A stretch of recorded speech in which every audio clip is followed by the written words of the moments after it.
The Oracle ASMR.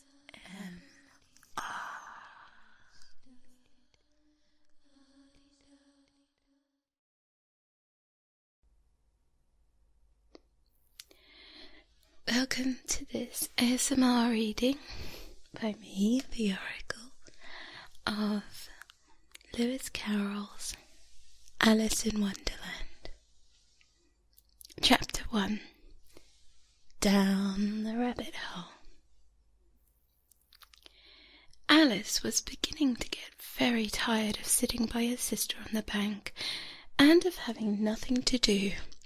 Once or twice she had peered into the book her sister was reading, but it had no pictures or conversations in it. And what is the use of a book, thought Alice, without pictures or conversation? So she was considering in her own mind, as well as she could, for that hot day made her feel very sleepy and stupid, whether the pleasure of making daisy chains would be worth the trouble of getting up and picking the daisies, when suddenly a white rabbit with pink eyes ran close by her. There was nothing so very remarkable in that, nor did Alice think it so very much out of the way to hear the rabbit say to itself, "Oh dear, oh dear, oh dear, I shall be late." When she thought it over afterwards, it occurred to her that she ought to have wondered at this, but at the time it seemed all quite natural. But when the rabbit actually took a watch out of its waistcoat pocket and looked at it and then hurried on, Alice stared at the feet, for it flashed across her mind that she might never before have seen a rabbit either in a waistcoat pocket or a watch to take out of it, and burning with curiosity she ran across the field after it, and fortunately was just in time to see it pop down a large rabbit hole under the hedge. In another moment down went Alice after it, never once considering how in the world she would get out again. The rabbit hole went straight like a tunnel for some way, and then it dipped suddenly, so suddenly that Alice had not a moment to think about stopping herself before she found herself falling down a very deep well. Either the well was very deep, or she fell very slowly, for she had plenty of time as she went down to look about her and to wonder what was going to happen next. First she tried to look down and make out what she was coming to, but it was too dark to see anything. Then she looked at the sides of the well and noticed that they were filled with cupboards and bookshelves. Here and there she saw maps and pictures hung up upon pegs. She took down a jar from one of the shelves as she passed. It was labelled orange marmalade, but to her great disappointment it was empty. She did not like to drop the jar for the fear of killing somebody, so she managed to put it onto one of the cupboards as she fell past it. Well, Alice thought to herself, after such a fall as this, I shall think nothing of tumbling downstairs. How brave they'll think of me at home. Why, I wouldn't say anything about it, even if I fell off the top of the house, which was very likely true. Down, down, down. Would the fall never come to an end? I wonder how many miles I've fallen by this time, she said aloud. I must be getting somewhere near to the centre of the earth. Let me see. That would be 4,000 miles down, I think. For, you see, Alice had learned several things of this sort in her lessons in the classroom, and though this was not a very good opportunity for showing off her knowledge, as there was no one around to listen to her, still it was good practice to say it over. Yes, that's about the right distance. And then I wonder what latitude or longitude I've got to. Alice had no idea what latitude was, or longitude either, but thought they were nice grand words to say. Presently she began again. I wonder if I shall fall through the earth. How funny it'll seem to come along people who walk with their heads downwards. The antipathies, I think. She was rather glad there was no one listening this time, as it didn't sound at all the right word.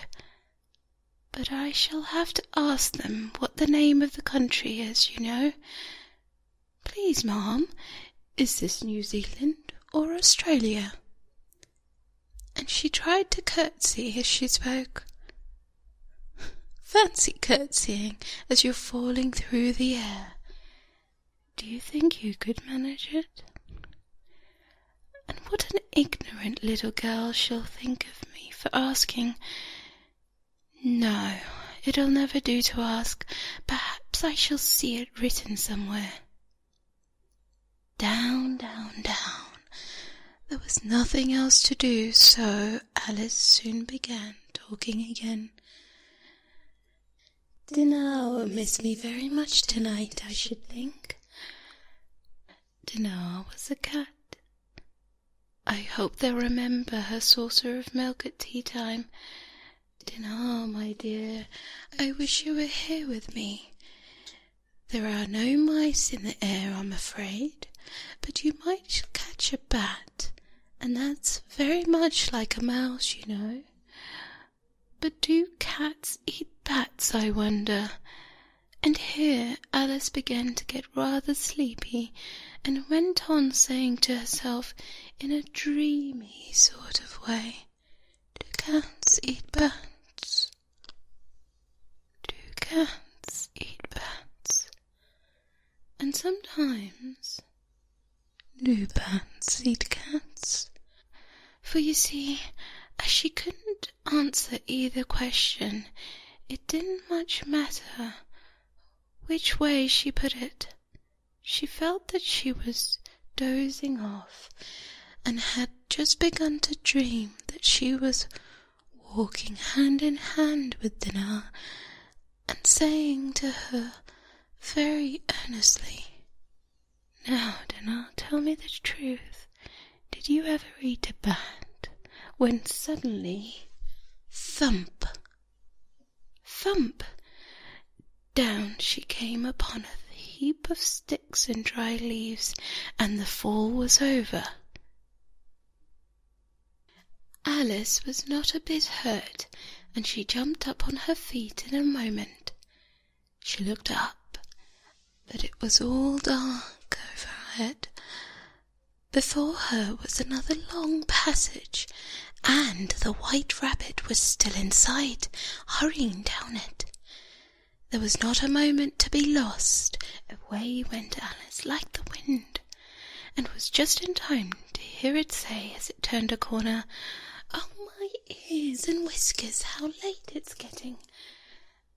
She was close behind it when she turned the corner, but the rabbit was no longer to be seen. She found herself in a long, low hall, which was lit up by a row of lamps hanging from the roof. There were doors all around the hall, but they were all locked, and when Alice had been all the way down one side and up the other, trying every door, she walked sadly down the middle, wondering how she was ever to get out again.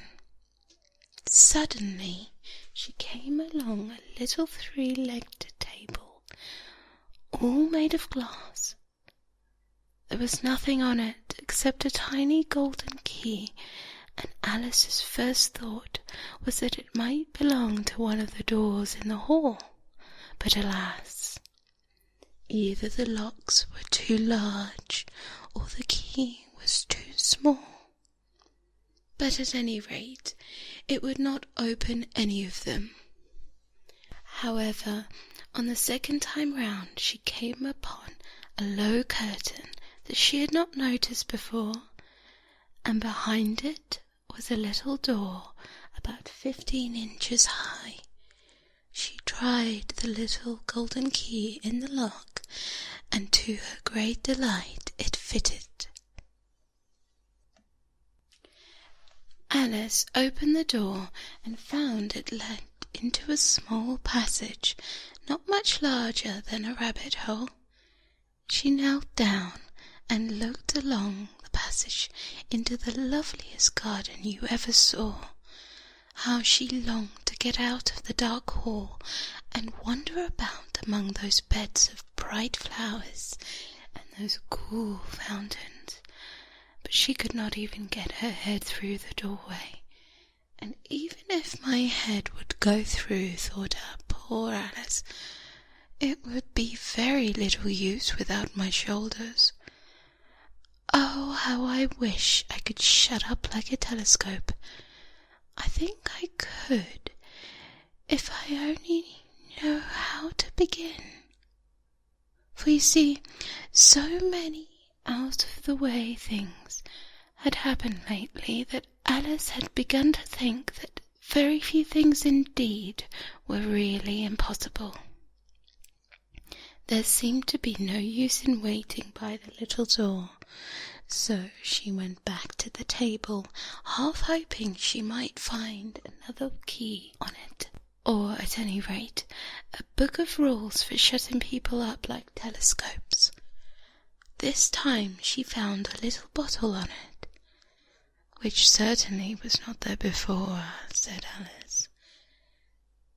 And round the neck of the bottle was a paper label with the words, "Drink me," beautifully painted on it in large letters. It was all very well to say, "Drink me," but the wise little Alice was not going to do that in any hurry. "No, I'll look first," Alice said, "and see whether it's marked poison or not." For she had read several little histories about children who got burnt and eaten up by wild beasts and other unpleasant things, all because they would not remember the simplest rules friends had taught them, such as that a red-hot poker will burn you if you hold it too long, and that if you cut your finger very deeply with a knife, it usually bleeds. And she had never forgotten that if you drink much from the bottle marked poison, it is most certain to disagree with you sooner or later. However, this bottle was not marked poison, so Alice ventured to taste it, and finding it very nice, it had in fact a sort of mixed flavour of cherry tart, custard, pineapple, roast turkey, toffee, and hot buttered toast. She very soon finished it off. "What a curious feeling," said Alice. "I must be shutting up like a telescope." And so it was indeed. She was now only 10 inches high, and her face brightened up at the thought that she was now the right size to go through the little door into that lovely garden. First, however, she waited for a minute to see if she was going to shrink any further. She felt a little nervous about this, for it might end, said Alice to herself, in my going out altogether like a candle. I wonder what I should be like then. And then she tried to fancy what a flame of a candle is like after the candle is blown out, for she could not remember having ever seen such a thing. After a while, finding that nothing more happened, she decided on going into the garden at once. But alas for poor Alice! Once she got to the door, she found she had forgotten the little golden key. And when she went back to the table for it, she found she could not possibly reach it. She could see it quite plainly through the glass, and she tried her best to climb up one of the legs of the table, but it was too slippery, and when she tried herself out trying, the poor little thing sat down and cried. "Come, there's no use in crying like that," said Alice to herself rather sharply. "I advise you to leave off this minute."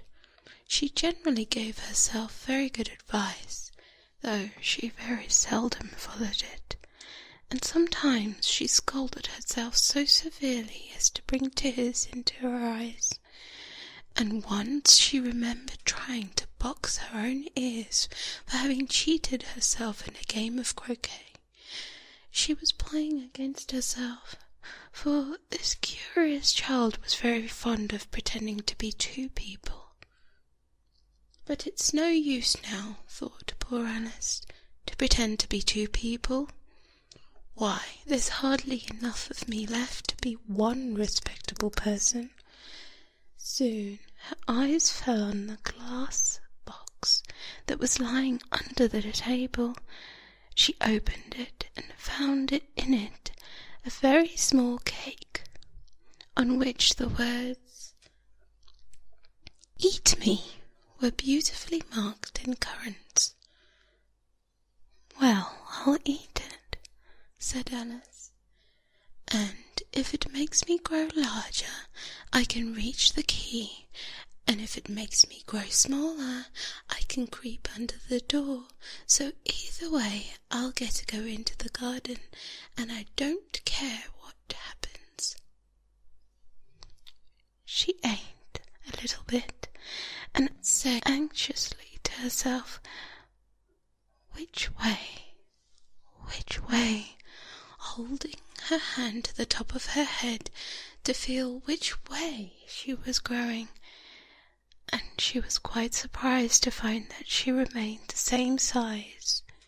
To be sure, this generally happens when one eats cake, but Alice got so much into the way of expecting nothing but out-of-the-way things to happen, that it seemed quite dull and stupid for life to go on in the common way.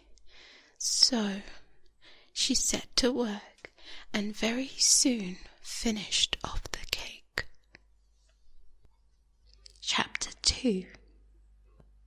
The Pool of Tears. "Curiouser and curiouser," cried Alice. She was so much surprised that for a moment she quite forgot how to speak good English. "Now I'm opening out like the largest telescope there ever was. Goodbye, feet." For when she looked down at her feet, they seemed to be almost out of sight. They were getting so far off.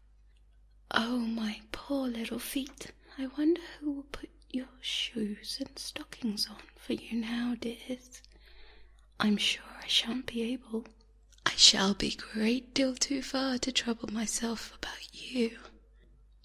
You must manage the best way you can. But I must be kind to them," thought Alice, "or perhaps they won't walk the way I want to go. Let me see, I'll give them a new pair of boots every Christmas." Alice stretched tall, and she went on planning to herself how she would manage it. They must go by a carrier, she thought, and how funny it'll seem sending presents to one's own feet, and how odd the directions will look. Alice's right foot, ESQ 𝗦𝗢𝗖𝗜𝗥𝗧, near the fender, with Alice's love. Oh dear, what nonsense I'm talking. Just then, her head stuck against the roof of the hall. In fact, she was now more than 9 feet high, and she at once took up the little golden key and hurried off to the garden door. Poor Alice! It was as much as she could do, lying on one side, to look through into the garden with one eye. But to get through was more hopeless than ever. She sat down and began to cry again. "You ought to be ashamed of yourself," said Alice. "A great girl like you," she might as well say this, "to go on crying this way. Stop this moment, I tell you." But she went on all the same, shedding gallons of tears until there was a huge pool all around her, about 4 inches deep and reaching halfway down the hall. After a time, she heard a little pattering of feet in the distance, and she hastily dried her eyes to see what was coming. It was the White Rabbit returning, splendidly dressed, with a pair of white kid gloves in one hand and a large fan in the other. He came trotting along in a great hurry, muttering at himself as he came, "Oh, the Duchess, the Duchess! Oh, won't she be savage if I kept her waiting?" Alice felt so desperate that she was ready to ask for help from anyone. So when the rabbit came near her, she began in a low, timid voice, "If you please, sir."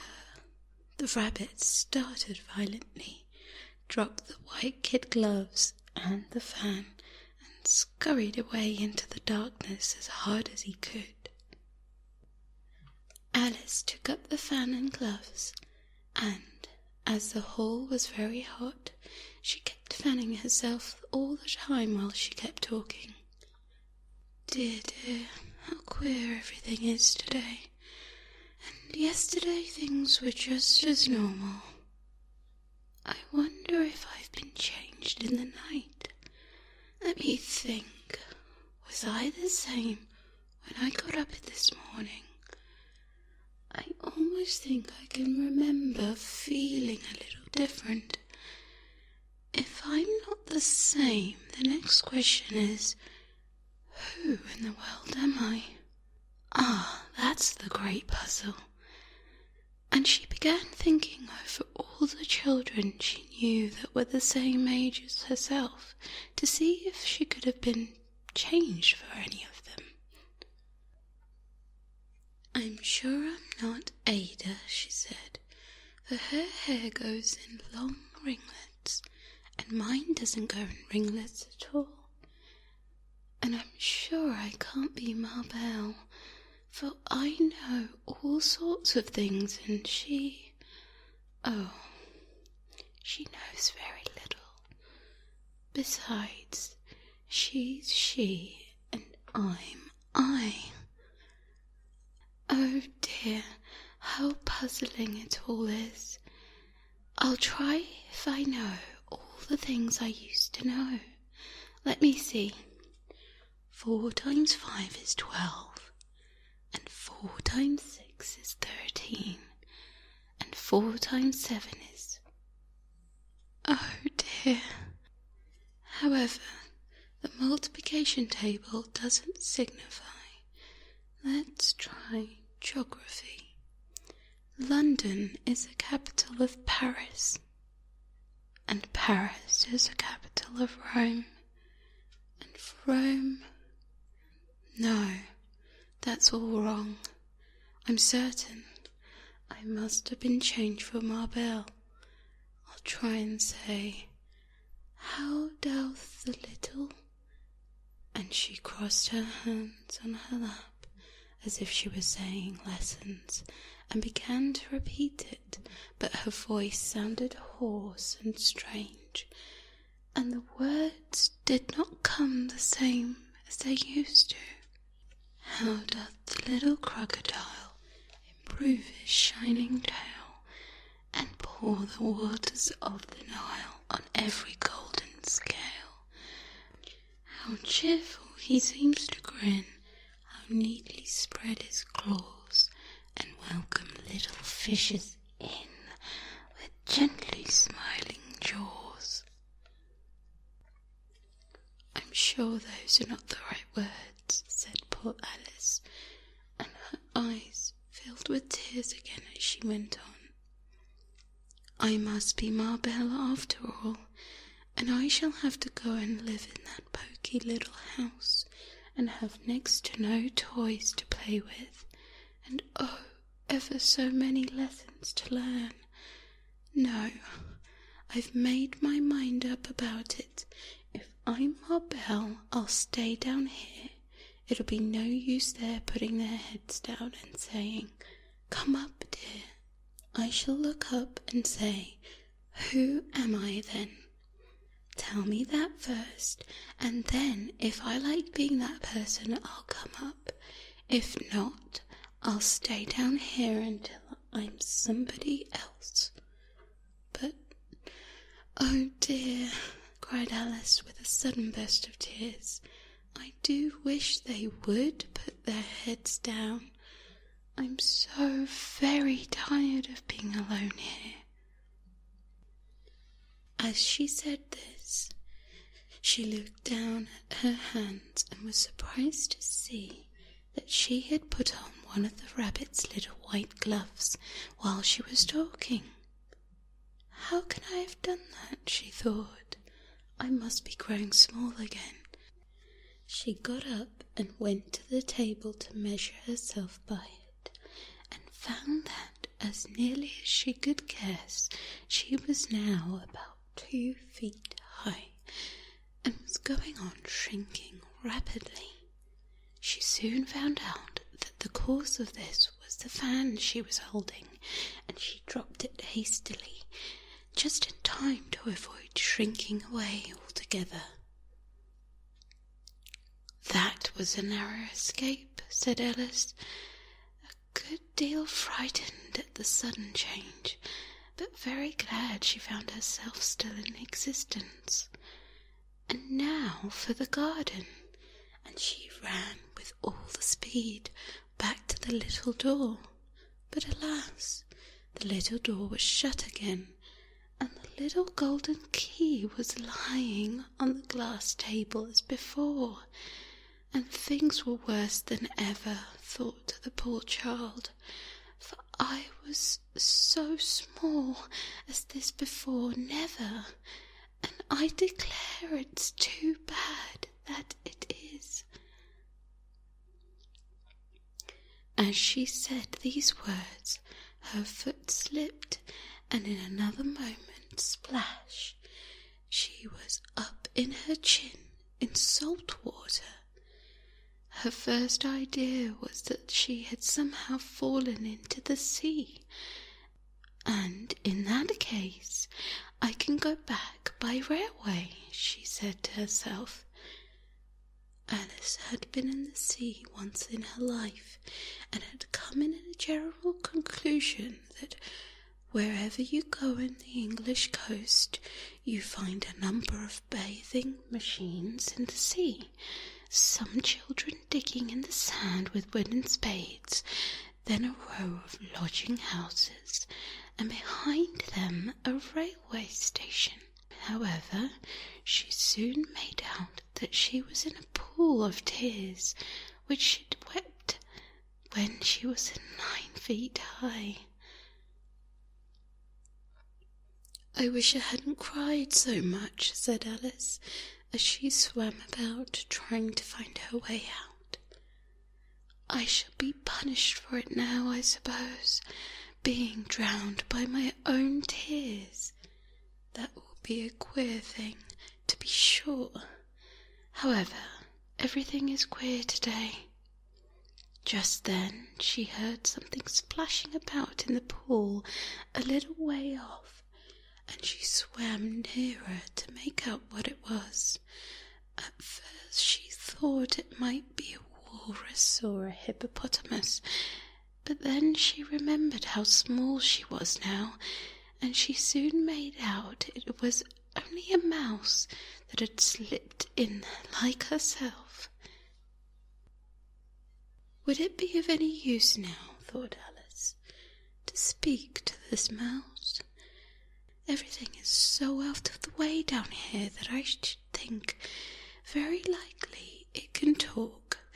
At any rate, there's no harm in trying. So she began. "Oh, mouse, do you know the way out of this pool? I'm very tired of swimming about here, old mouse." Alice thought this must be the right way of speaking to a mouse. She had never done such a thing before, but remembered having seen in her little brother's Latin grammar a mouse of a mouse, to a mouse, oh mouse. The mouse looked at her rather inquisitively and seemed to wink with one of its little eyes, but it said nothing. "Perhaps it doesn't understand English," thought Alice. "I dare say it's a French mouse, cover with all William the Conqueror." For, with all her knowledge of history, Alice had no very clear notion how long ago anything had happened. So she began again. 𝗦𝗢𝗖𝗓𝗓, which was the first sentence in her French lesson book. The mouse gave a sudden leap out of the water and seemed to quiver all over with fright. "Oh, I beg your pardon," cried Alice hastily, afraid that she may have hurt the poor animal's feelings. "I quite forgot you don't like cats." "Not like cats," cried the mouse in a shrill, passionate voice. "Would you like cats if you were me?" "Well, perhaps not," said Alice in a soothing tone. "Don't be angry about it. And yet I wish I could show you our cat, 𝗦𝗫𝗏. I think you'd take a fancy to cats if you could only see her. She is such a dear, quiet thing," Alice went on, half to herself, as she swam lazily about in the pool. "And she sits purring so nicely by the fire, licking her paws and washing her face. And she is such a capital one for catching mice." "Oh, I beg your pardon," cried Alice again, for this time the mouse was bristling all over, and she felt certain it must be really offended. "We won't talk about her any more if you'd rather not." "I won't indeed," said Alice, in a great hurry to change the subject of the conversation. Are you fond of dogs?" The mouse did not answer, so Alice went on eagerly. "There is such a nice little dog near our house I should like to show you. A little bright-eyed terrier, you know, with such long curly brown hair. And it'll fetch things when you throw them, and it'll sit up and beg for its dinner, and all sorts of things. I can't remember all of them, and it belongs to a farmer, you know, and he says it's so useful it's worth £100. He says it kills all the rats and... "Oh dear," cried Alice in a sorrowful tone, "I'm afraid I've offended it again," for the mouse was swimming away from her as hard as it could, and making quite a commotion in the pool as it went. So she called softly after it, "Mouse dear, do come back again, and we won't talk about cats, or dogs either, if you don't like them." When the mouse heard this, it turned around and swam slowly back to her. Its face was quite pale with passion, Alice thought, and it said in a low, trembling voice, "Let us get down to the shore, and then I'll tell you my history, and you'll understand why it is I hate cats and dogs." It was high time to go, for the pool was getting quite crowded with birds and animals that had fallen into it. There was a duck and a dodo, a lory and an eaglet, and several other curious creatures. Alice led the way, and the whole party swam to shore. Chapter 3. A caucus-race and a long tail. They were indeed a queer-looking party that assembled on the bank. The birds with their draggled feathers, the animals with their fur clinging close to them, and all dripping wet and cross and uncomfortable. The first question, of course, was how to get dry again. They had a consultation about this, and after a few minutes it seemed quite natural to Alice to find herself talking familiarly with them, as if she had known them all her life. Indeed, she had quite a long argument with the lory, who at last turned sulky, and would only say, "I am older than you, and must know better." And this Alice would not allow, without knowing how old it was, and as the lory positively refused to tell its age, there was no more to be said. At last the mouse, who seemed to be the person of authority among them, called out, "Sit down, all of you, and listen to me. I'll soon make you dry enough." They all sat down at once in a large ring, with the mouse in the middle. Alice kept her eyes anxiously fixed on it, for she felt sure she would catch a bad cold if she did not get dry very soon. "Ahem," said the mouse, with an important air. "Are you all ready? This is the driest thing I know. Silence all round, if you please. William the Conqueror, whose cause was favoured by the Pope, was soon submitted by the English, who wanted leaders, and had been of late much accustomed to an usurpation and conquest. Edwin and 𝗦𝗫𝗖𝗜𝗓𝗏, the Earls of Mercia and Northumbria." "Ugh," said the lory, with a shiver. "I beg your pardon," said the mouse, frowning very politely. "Did you speak?" "Not I," said the lory hastily. "I thought you did," said the mouse. "I proceed. Edwin and 𝗦𝗫𝗖𝗓𝗏, the Earls of Mercia and Northumbria, declared for him, and even Stigand, the patriotic Archbishop of Canterbury, found it advisable. Found what? Said the duck. Found it, the mouse replied rather crossly. Of course you know what it means. I know what it means well enough. When I find a thing, said the duck, it's generally a frog or a worm. The question is, what did the Archbishop find?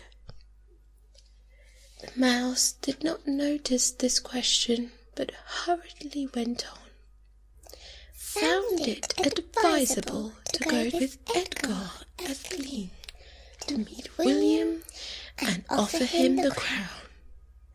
William's conduct at first was moderate, but the insolence of his Normans. How are you getting on now, my dear? It continued, turning to Alice as it spoke. As wet as ever, said Alice in a melancholy tone. It doesn't seem to try me at all. In that case, said the dodo solemnly, raising its feet, I move that the meeting adjourn for the immediate adoption of a more energetic remedies. Speak English, said the eaglet. I don't know the meaning of half those long words, and what's more, I don't believe you do either. And the eaglet bent down its head to hide a smile. Some of the other birds teetered audibly.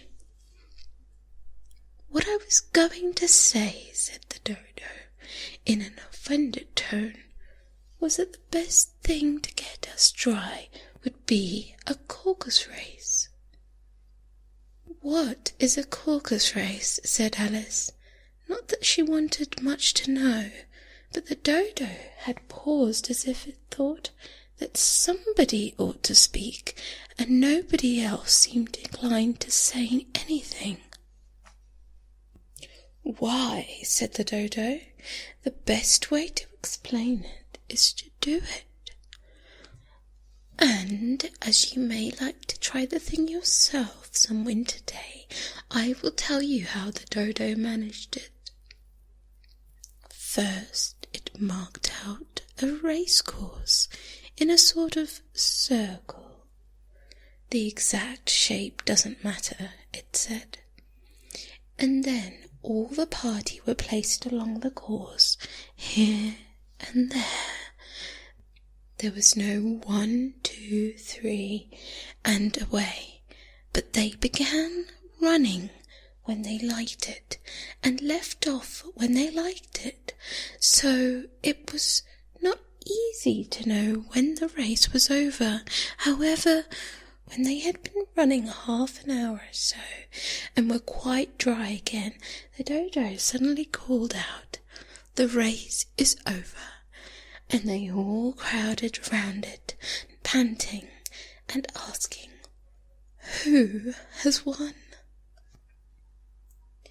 This question the dodo could not answer without a great deal of thought, and it sat for a long time with one finger pressed upon its forehead, the position in which you see Shakespeare in the pictures of him, while the rest waited in silence. At last the dodo said, "Everybody has won, and all must have prizes." "But who is to give prizes?" quite a chorus of voices asked. "Why, she, of course," said the dodo, pointing to Alice with one finger, and the whole party at once crowded around her, calling out in a confused way, "Prizes! Prizes!" Alice had no idea what to do, and in despair she put her hand in her pocket and pulled out a box of comfits. Luckily, The salt water had not got into it, and handed them round as prizes. They were exactly one apiece all round. "But she must have a prize herself, you know," said the mouse. "Of course," the dodo replied very gravely. "What else have you got in your pocket?" he went on, turning to Alice. "Only a thimble," said Alice sadly. "Hand it over here," said the dodo. They all crowded around her once more, while the dodo solemnly presented the thimble, saying, "We beg your acceptance of this elegant thimble," and when it finished this short speech, they all cheered. Alice thought the whole thing very absurd, but they all looked so grave that she did not dare to laugh, and as she could not think of anything to say, she simply bowed and took the thimble, looking as solemn as she could. The next thing was to eat the comfits. This caused some noise and confusion, as the large birds complained that they could not taste theirs, and the small ones choked and had to be patted on the back. However, it was over at last, and they sat down again in a ring and begged the mouse to tell them something more. "You promised to tell me your history, you know," said Alice, "and why it is you hate C and D," she added in a whisper, half afraid it would be offended again. "Mine is a long and sad tale," said the mouse, turning to Alice and sighing. "It is a long tale, certainly," said Alice, looking down with wonder at the mouse's tail. "But why do you call it sad?" She kept on puzzling about it while the mouse was speaking. So to her idea of the tale, it was something like this. Fury said to a mouse that he met in a house, "Let us both go to law. I will prosecute you. Come, I'll take no denial. We must have a trial, for really, this morning I have nothing to do." Said the mouse to the cur, "Such a trial, dear sir, with no jury or judge, would be wasting our breath. I'll be the judge, I'll be the jury," said the cunning old fury. "I'll try the whole course and condemn you to death." "You are not attending," said the mouse to Alice severely. "What are you thinking of?" "I beg your pardon," said Alice very humbly. "You had got the fifth bend, I think." "I had not," cried the mouse sharply and very angrily. "A knot," said Alice, always ready to make herself useful and looking anxiously about her. "Oh, do let me help you undo it." "I shall do nothing of the sort," said the mouse, getting up and walking away. "You insult me talking such nonsense." "I didn't mean it," pleaded poor Alice, "but you're so easily offended, you know." The mouse only glowered at her in reply. "Please come back and finish your story," said Alice after it, and the others all joined in chorus. "Yes, please do. But the mouse only shook its head impatiently and walked a little quicker. "What a pity it wouldn't stay," said the Lory, as soon as it was quite out of sight, and an old crab took the opportunity of saying to her daughter, "Ah, my dear, let this be a lesson to you never to lose your temper." "Hold your tongue, Ma," said the young crab, a little sharpishly. "You're enough to try the patience of an oyster." "I wish I had 𝗦𝗦𝗖𝗜𝗏𝗧 here, I know I do," said Alice aloud, addressing nobody in particular. She'd soon fetch it back. "And who is 𝗦𝗏𝗧, if I might venture to ask the question?" said the Lory. Alice replied eagerly, for she was always ready to talk about her pet. "𝗦𝗏𝗧's our cat, and she's a capital one for catching mice, you can't think. And oh, I wish you could see her after the birds. Why, she'll eat a little bird as soon as look at it."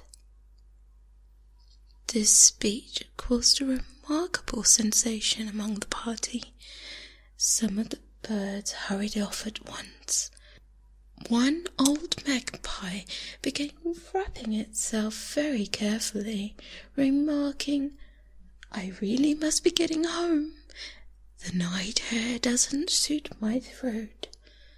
And a canary called out in a trembling voice to its children, "Come away, dears. It's high time you were all in bed." Various pretexts, they all moved off, and Alice was soon left alone. "I wish I hadn't mentioned 𝗦𝗏𝗧," she said to herself in a melancholy tone. "Nobody seems to like her down here, and I'm sure she's the best cat in the world. Oh, my dear 𝗦𝗏𝗧, I wonder if I shall see you any more." And here poor Alice began to cry again, for she felt very lonely and low-spirited. In a little while, however, she again heard a little pattering of footsteps in the distance, and she looked up eagerly, half hoping that the mouse had changed his mind and was coming to finish his story. Chapter 4. The rabbit sends in a little bill. It was a white rabbit that was trotting back slowly again, and looking anxiously about as it went, as if it had lost something, and then she heard it muttering to itself, "The Duchess, Duchess, oh dear paws, oh my fur and whiskers, she'll get me executed, as sure as ferrets are ferrets. Ah, where can I have dropped them, I wonder?" Alice guessed in a moment that it was looking for the fan and the pair of white kid gloves, and she very good-naturedly began hunting for them, but they were nowhere to be seen. Everything seemed to have changed since she'd swam in the pool, and the great hall, with the glass table, and the little door, had vanished completely. Very soon the rabbit noticed Alice as it was hunting about, and it called out to her in an angry tone, "Why, Mary Ann, what are you doing out here? Run home this moment, and fetch me a pair of gloves and a fan. Quick now." And Alice was so much frightened that she ran off at once in the direction it pointed to, without trying to explain the mistake it had made. "He took me for his housemaid," she said to herself as she ran. "How surprised he'll be when he finds out who I am. But I'd better take him his fan and gloves. That is, if I can find them. As she said this, she came upon a neat little house, on the door of which was a bright brass plate with the name 𝗦𝗢𝗖𝗜𝗏𝗧 engraved on it.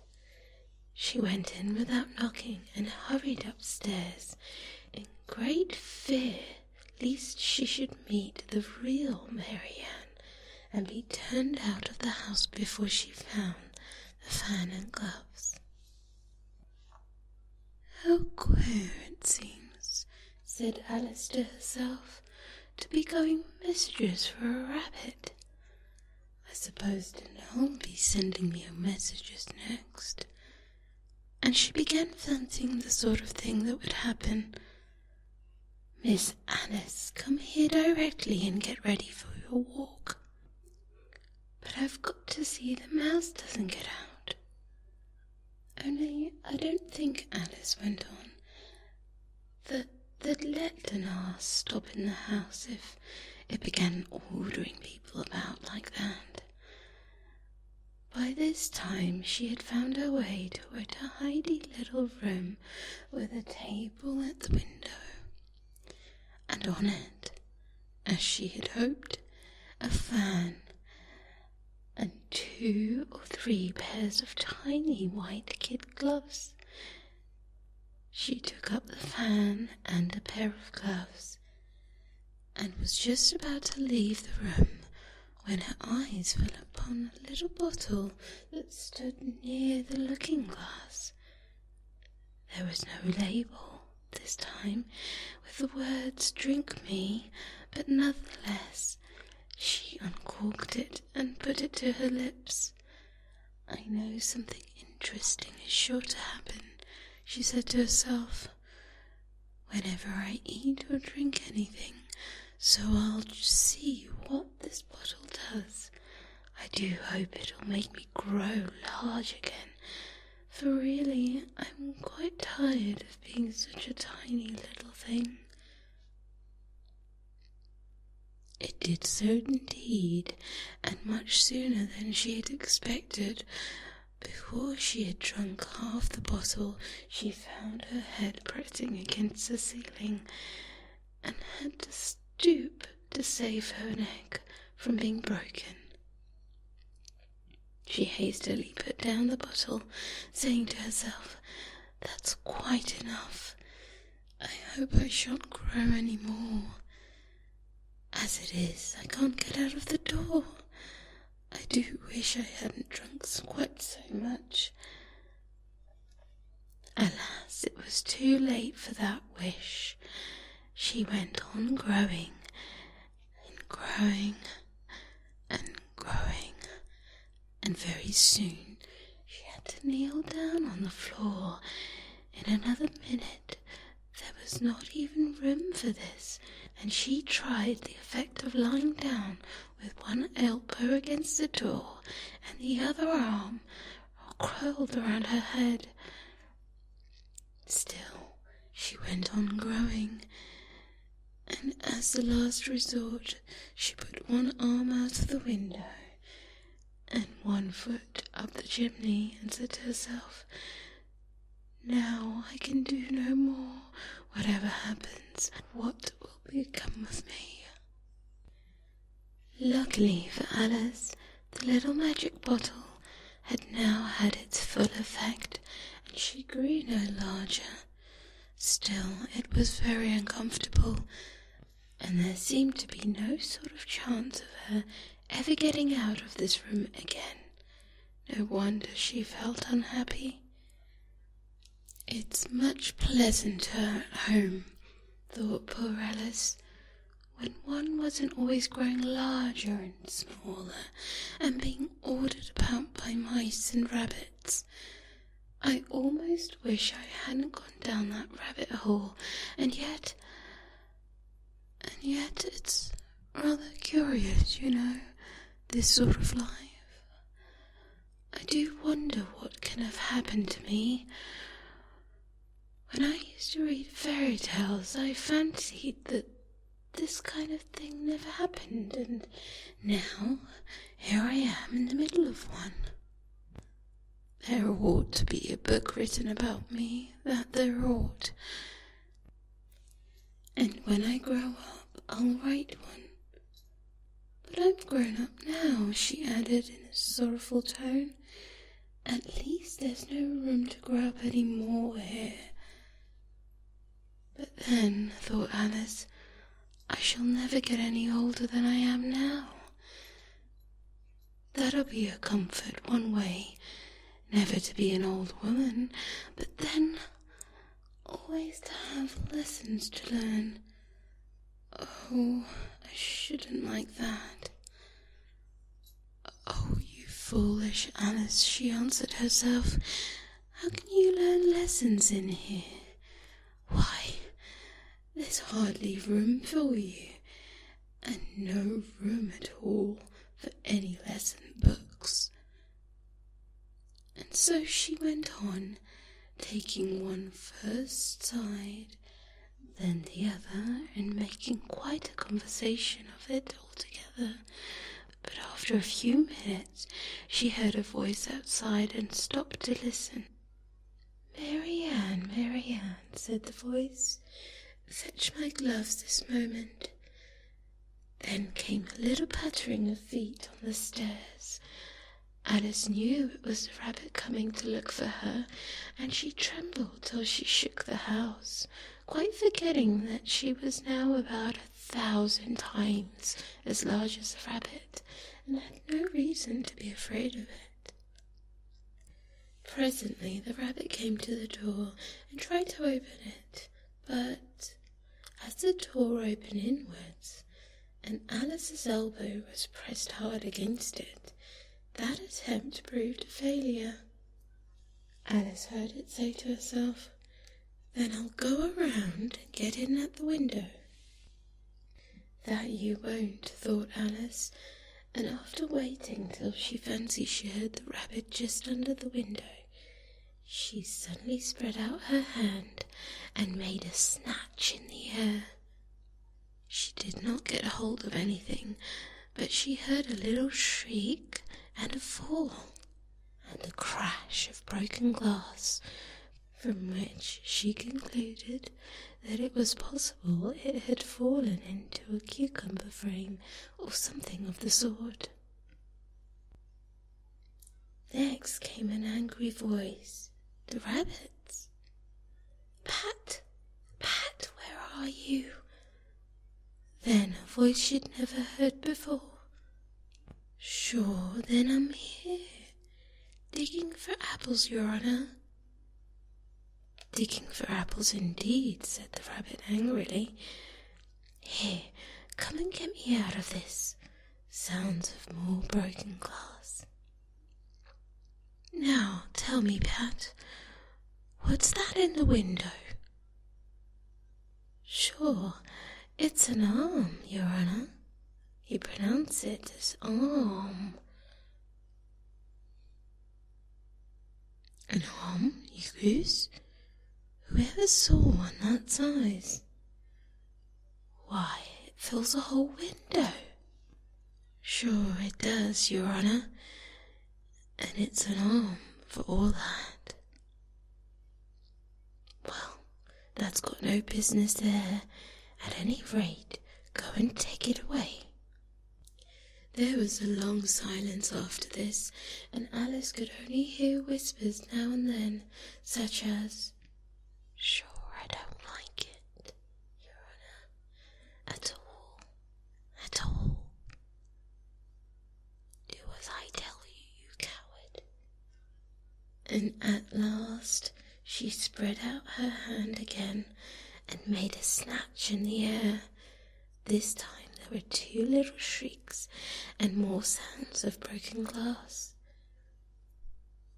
"What a number of cucumber frames there must be," thought Alice. "I wonder what they'll do next. As for pulling me out of the window, I only wish they could. I sure don't want to stay in here for any longer." She waited for some time without hearing anything more. At last came a rumbling of little cartwheels and the sound of a good many voices all talking together. She made out the words, "Where's the other ladder? Why, I hadn't to bring but one. Bill got the other. Bill, fetch it here, lad. Here, put 'em in the corner. No, tie 'em together first. They don't reach half high enough yet. Oh, they'll do well enough, don't be particular. Here, Bill, catch hold of the rope. Will the roof bear? Mind that loose late. Oh, it's coming down. Heads below." A loud crash. Now, who did that? It was Bill, I fancy. Who's to go down the chimney? Nah, I shan't. You do it. That I won't then. Bill, to go down. Here, Bill. The master says you're all to go down the chimney. Oh, so Bill's got to come down the chimney, has he? Said Alice to herself. Shy, they seem to put everything up onto Bill. I wouldn't be in Bill's place for a good deal. This fireplace is narrow, to be sure, but I think I can kick a little. She drew her feet as far down the chimney as she could, and waited till she heard a little animal. She couldn't guess what sort it was, scratching and scrambling about in the chimney, close above her, then saying to herself, "This Bill." She gave one quick kick, and waited to see what would happen next. The first thing she heard was a general chorus of, "There goes Bill," then the rabbit's voice along, "Catch him, you by the hedge." Then silence, then another confusion of voices. "Hold up his head, brandy now, don't choke him. How about it, old fellow? What happened to you? Tell us all about it." Last came a little feeble squeaking voice. "That's Bill," thought Alice. "Well, I hardly know no more, thank ye. I'm better now, but I'm a deal too flustered to tell you. All I know is something comes at me like a jack-in-a-box, and up I goes in a skyrocket." "So you did, old fellow," said the others. "We must burn down the house," said the rabbit's voice, and Alice called out as loud as she could, "If you do, I'll set 𝗦𝗓𝗏 at you." There was a dead silence instantly, and Alice thought to herself, "I wonder what they will do next. If they had any sense, they'd take the roof off." After a minute or two, they began moving about again, and Alice heard the rabbit say, "A burrowful will do to begin with." "Burrowful of what?" thought Alice, but she had not long to doubt, for the next moment a shower of little pebbles came rattling at the window, and some of them hit her in the face. "I'll put a stop to this," said Alice to herself, and then shouted out, "You better not do that again," which produced another dead silence. Alice noticed with some surprise that the pebbles were turning into little cakes as they lay on the floor, and a bright idea came into her mind. "If I eat one of these cakes," she thought, "it's sure to make me some change in my size, and it can't possibly make me any larger. It must make me smaller, I suppose." So she swallowed one of the little cakes. and was delighted to find that she began shrinking directly.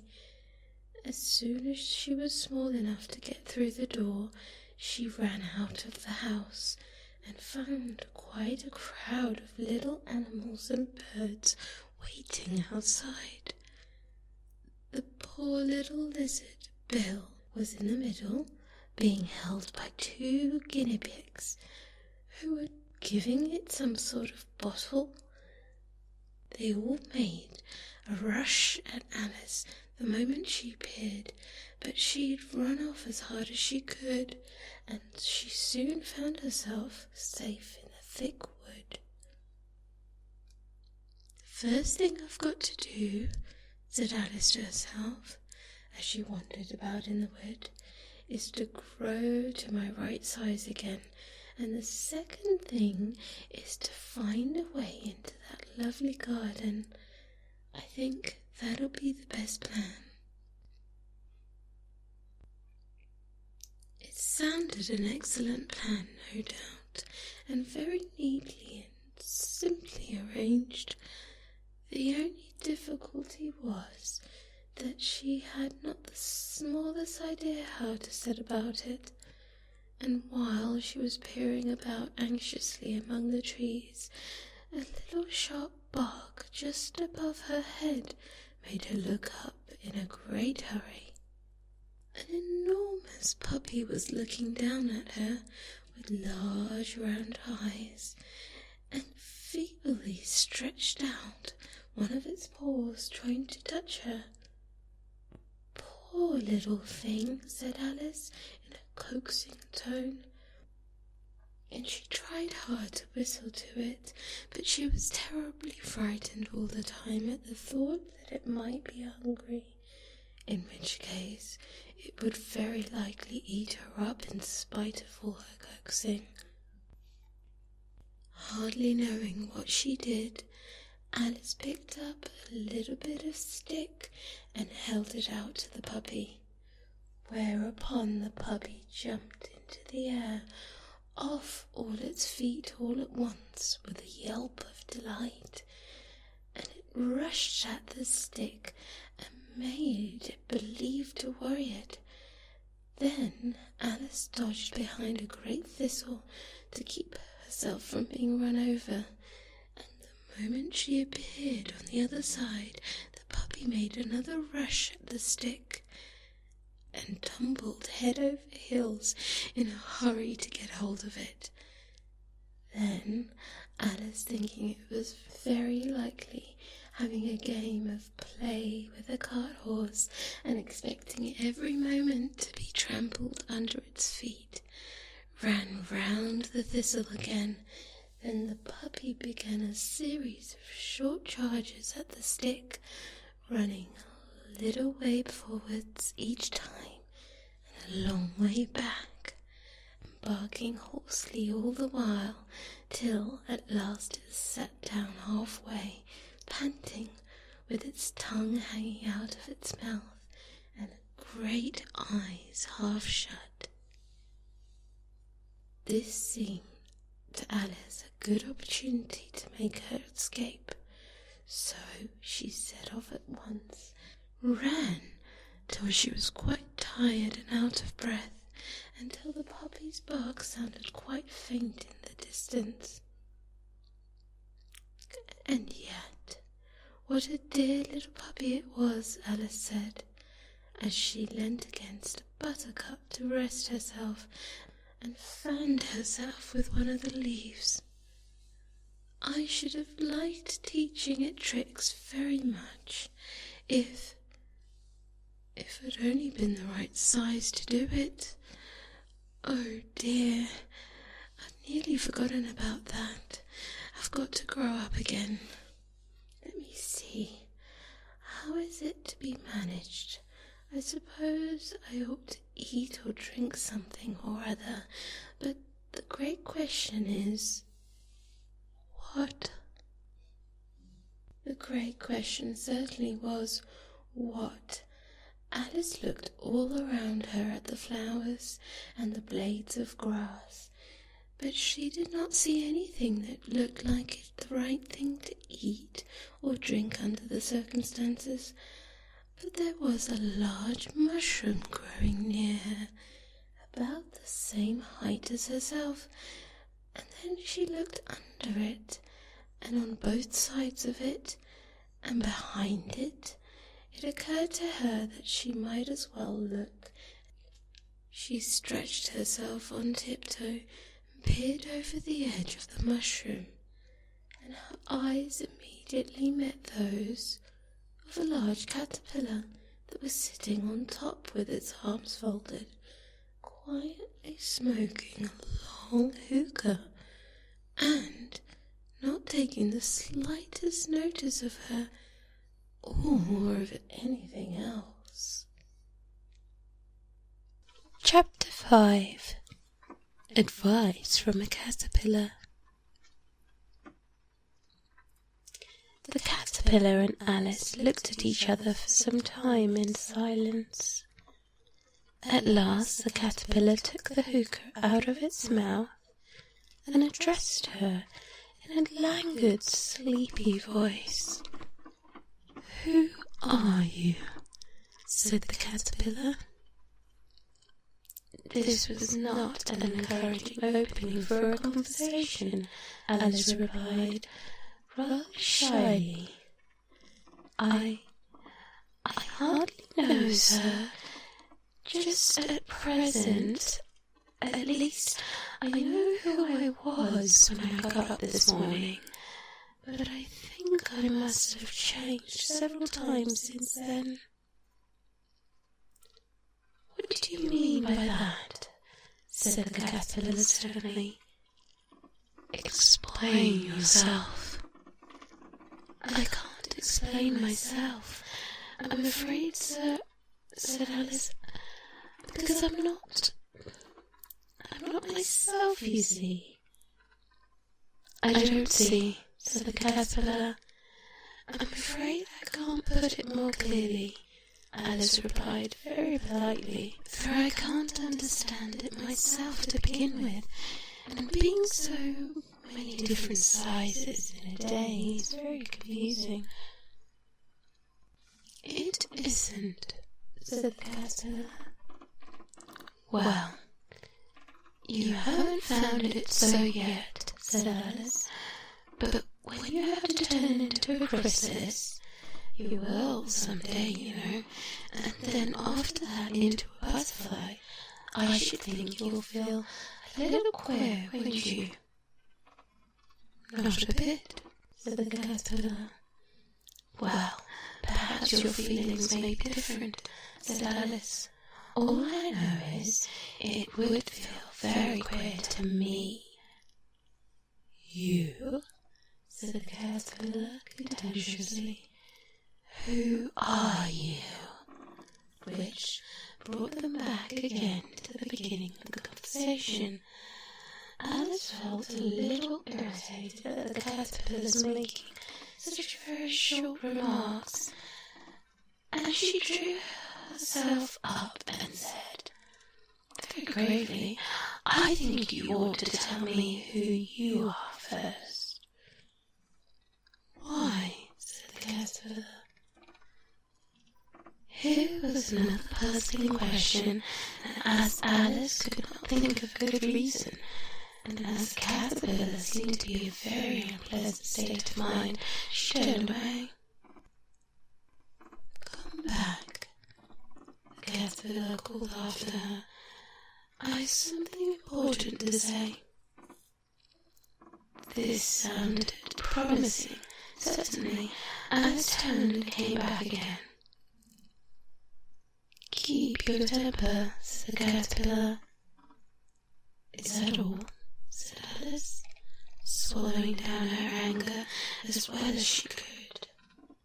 "No," said the caterpillar. Alice thought she may as well wait, as she had nothing else to do, and perhaps, after all, it might tell her something worth hearing. For some minutes it puffed away without speaking, but But at last it unfolded its arms, took the hookah out of its mouth again, and said, "You think you've changed, do you?" "I'm afraid I am, sir," Alice said. "I can't remember things I used to. I don't keep the same size for 10 minutes together." "Can't remember what things?" said the caterpillar. "Well, I've tried to say, how doth the little busy bee, but it all came different," Alice replied in a very melancholy voice. "Repeat." "You are old, Father William," said the caterpillar. Alice folded her hands and began. "You are old, Father William," the young man said, "and your hair has become very white, and yet you incessantly stand on your head. Do you think at your age it is right?" "In my mouth, Father William," replied his son. "I fear it might injure the brain. But now I am perfectly sure I have none. Why, I do it again and again." "You are old," said the youth, "as I mentioned before, and have grown most uncommonly fat. Yet you turned back some salt in at the door. Pray, what is the reason for that?" "In my youth," said the sage, as he shook his grey locks, "I kept all my limbs very supple. By the use of this ointment, 1 shilling the box, allowing me to sell you a couple." "You are old," said the youth, "and your jaws are too weak for anything tougher than suet. Yet you finished the goose with all the bones and beak. Pray, how do you manage to do it?" "In my youth," said his father, "I took the law and argued each case with my wife, and the muscular strength which it gave to my jaw has lasted the rest of my life." "You are old," said the youth. "One would hardly suppose that your eye was as steady as ever. Yet you balance an eel on the end of your nose. What made you so awfully clever?" "I have answered 3 questions, and that is enough," said his father. "Don't give yourself airs. Do you think I can listen all day to this stuff? Be off, or I'll kick you down the stairs." "That is not right," said the caterpillar. "Not quite right, I'm afraid," said Alice timidly. "Some of the words have gotten altered." "It was wrong from the beginning," said the caterpillar decidedly, and there was silence for some minutes. The caterpillar took the first speak. "What size do you want to be?" it asked. "Oh, I'm not particular as to size," Alice hastily replied. "Only one doesn't like changing so often, you know." "I don't know," said the caterpillar. Alice said nothing. She had never been so much contradicted in her life before, and she felt as if she was losing her temper. "Are you content now?" said the caterpillar. "Well, I should like to be a little larger, sir, if you wouldn't mind," said Alice. 3 inches is a little wretched height to be. It is a very good height indeed, said the caterpillar angrily, rearing itself upright as it spoke. It was exactly 3 inches high. But I'm not used to it, pleaded poor Alice, in a piteous tone. And she thought of herself, I wish the creatures wouldn't be so easily offended. You'll get used to it in time, said the caterpillar. And it put the hookah in its mouth and began smoking again. This time Alice waited patiently until it chose to speak again. In a minute or two the caterpillar took the hookah out of its mouth and yawned once or twice and shook itself. Then it got down off the mushroom and crawled away in the grass, merely remarking as it went, one side will make you grow taller, the other side will make you grow shorter. One side of what? The other side of what? Alice thought to herself. Of the mushroom, said the caterpillar, just as if she had asked it out loud, and in another moment it was out of sight.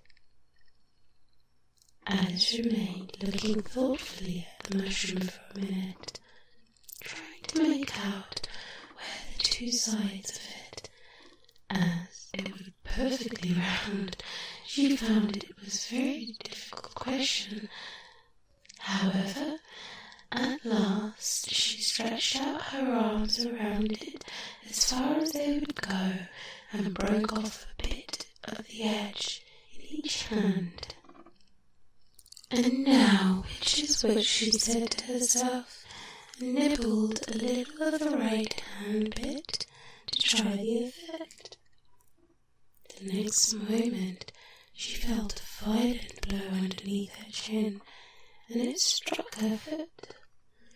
She was now a good deal frightened by the very strange change, but she felt that there was little time to be lost, as she was shrinking rapidly.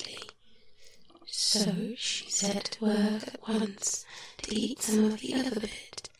Her chin was pressed so closely against her foot that there was hardly room for her to open her mouth, but she did it at last, and managed to swallow a morsel of the left-hand bit.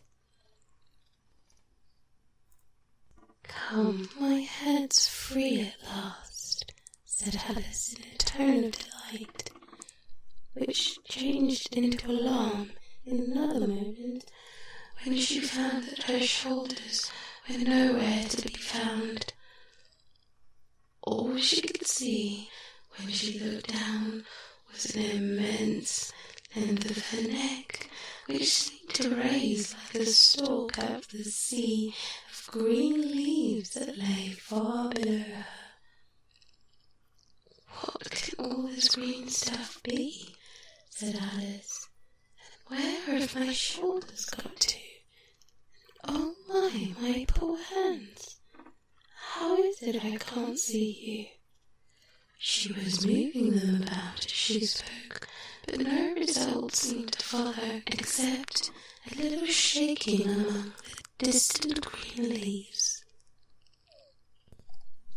As there seemed to be no chance of her getting her hands to her head, she tried to get her head to them, and was delighted to find that her neck would bend about easily in any direction, like a serpent.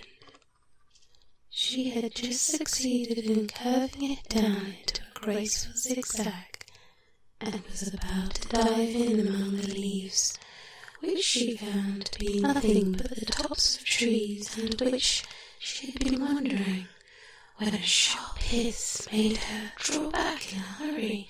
A large pigeon had flown into her face and was beating her violently with its wings. "Serpent!" screamed the pigeon. "I'm not a serpent," said Alice indignantly. "Let me alone."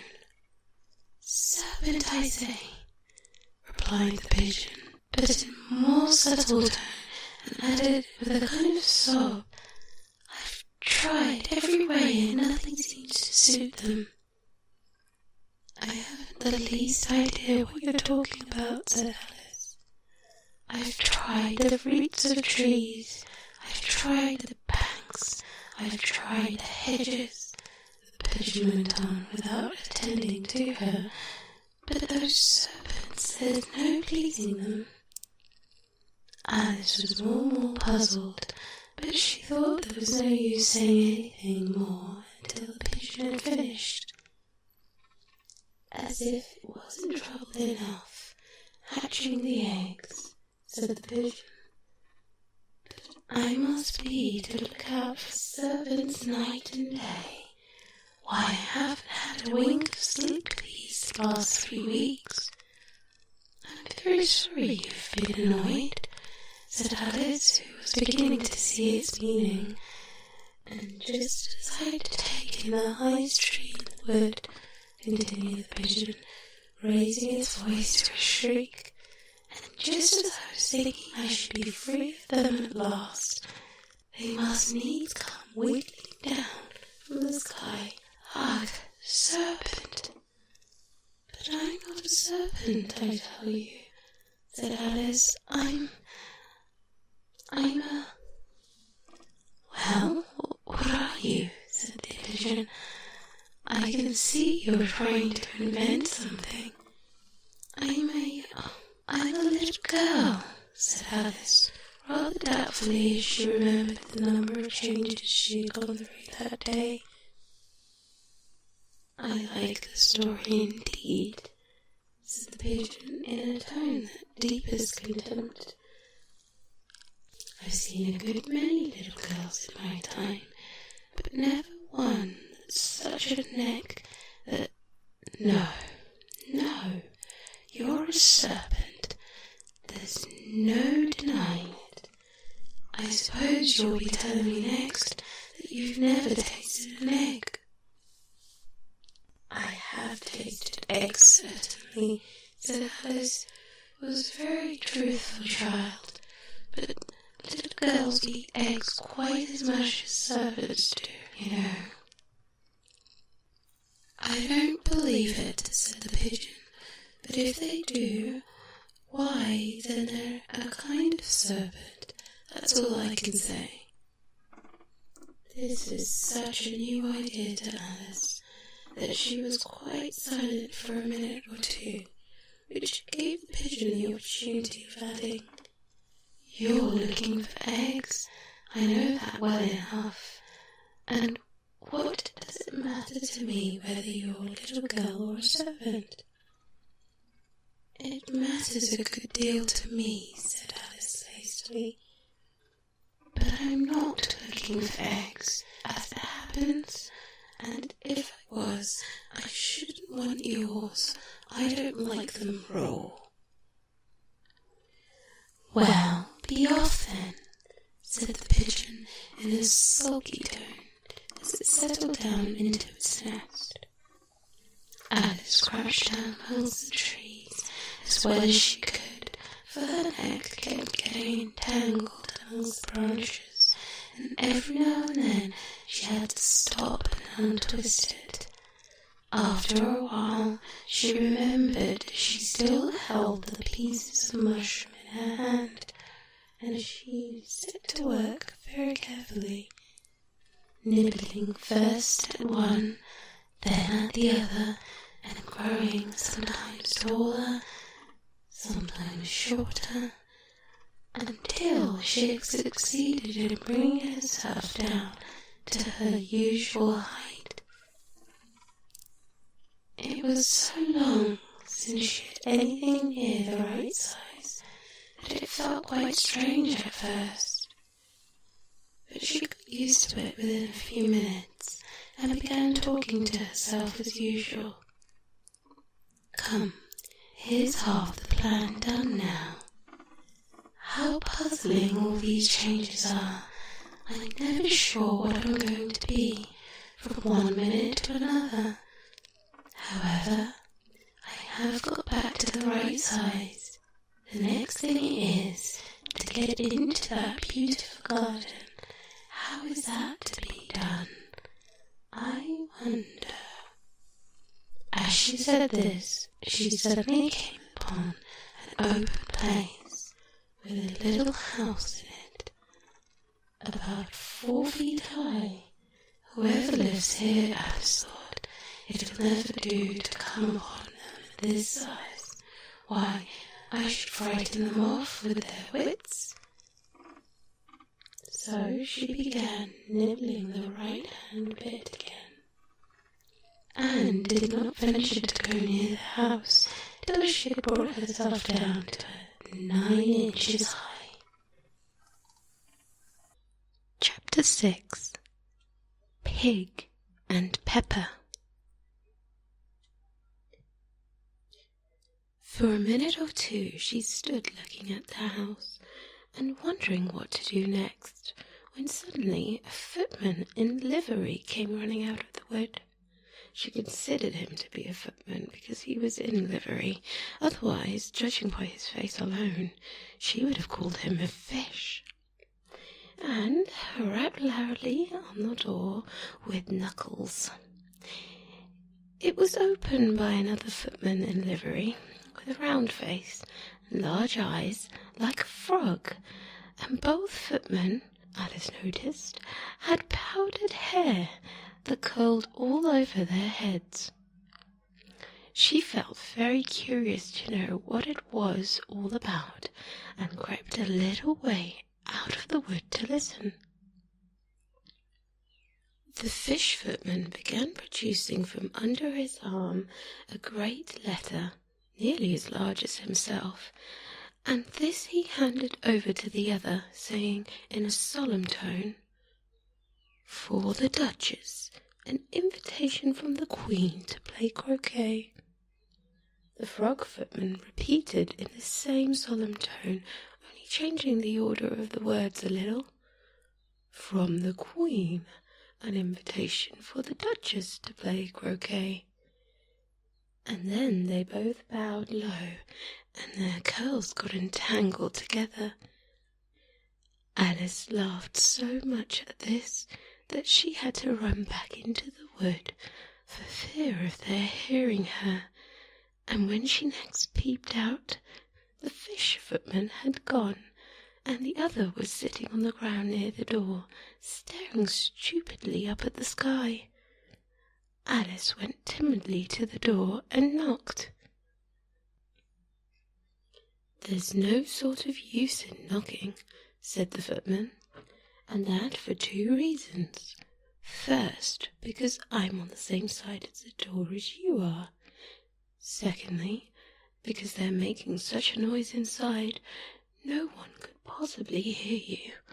And certainly there was a most extraordinary noise going on inside, a constant howling and sneezing, and every now and then a great crash, as if a dish or a kettle had been broken into pieces." "Please, then," said Alice, "how am I to get in?" "There might be some sense in knocking," the footman went on without attending to her, "if we had the door between us.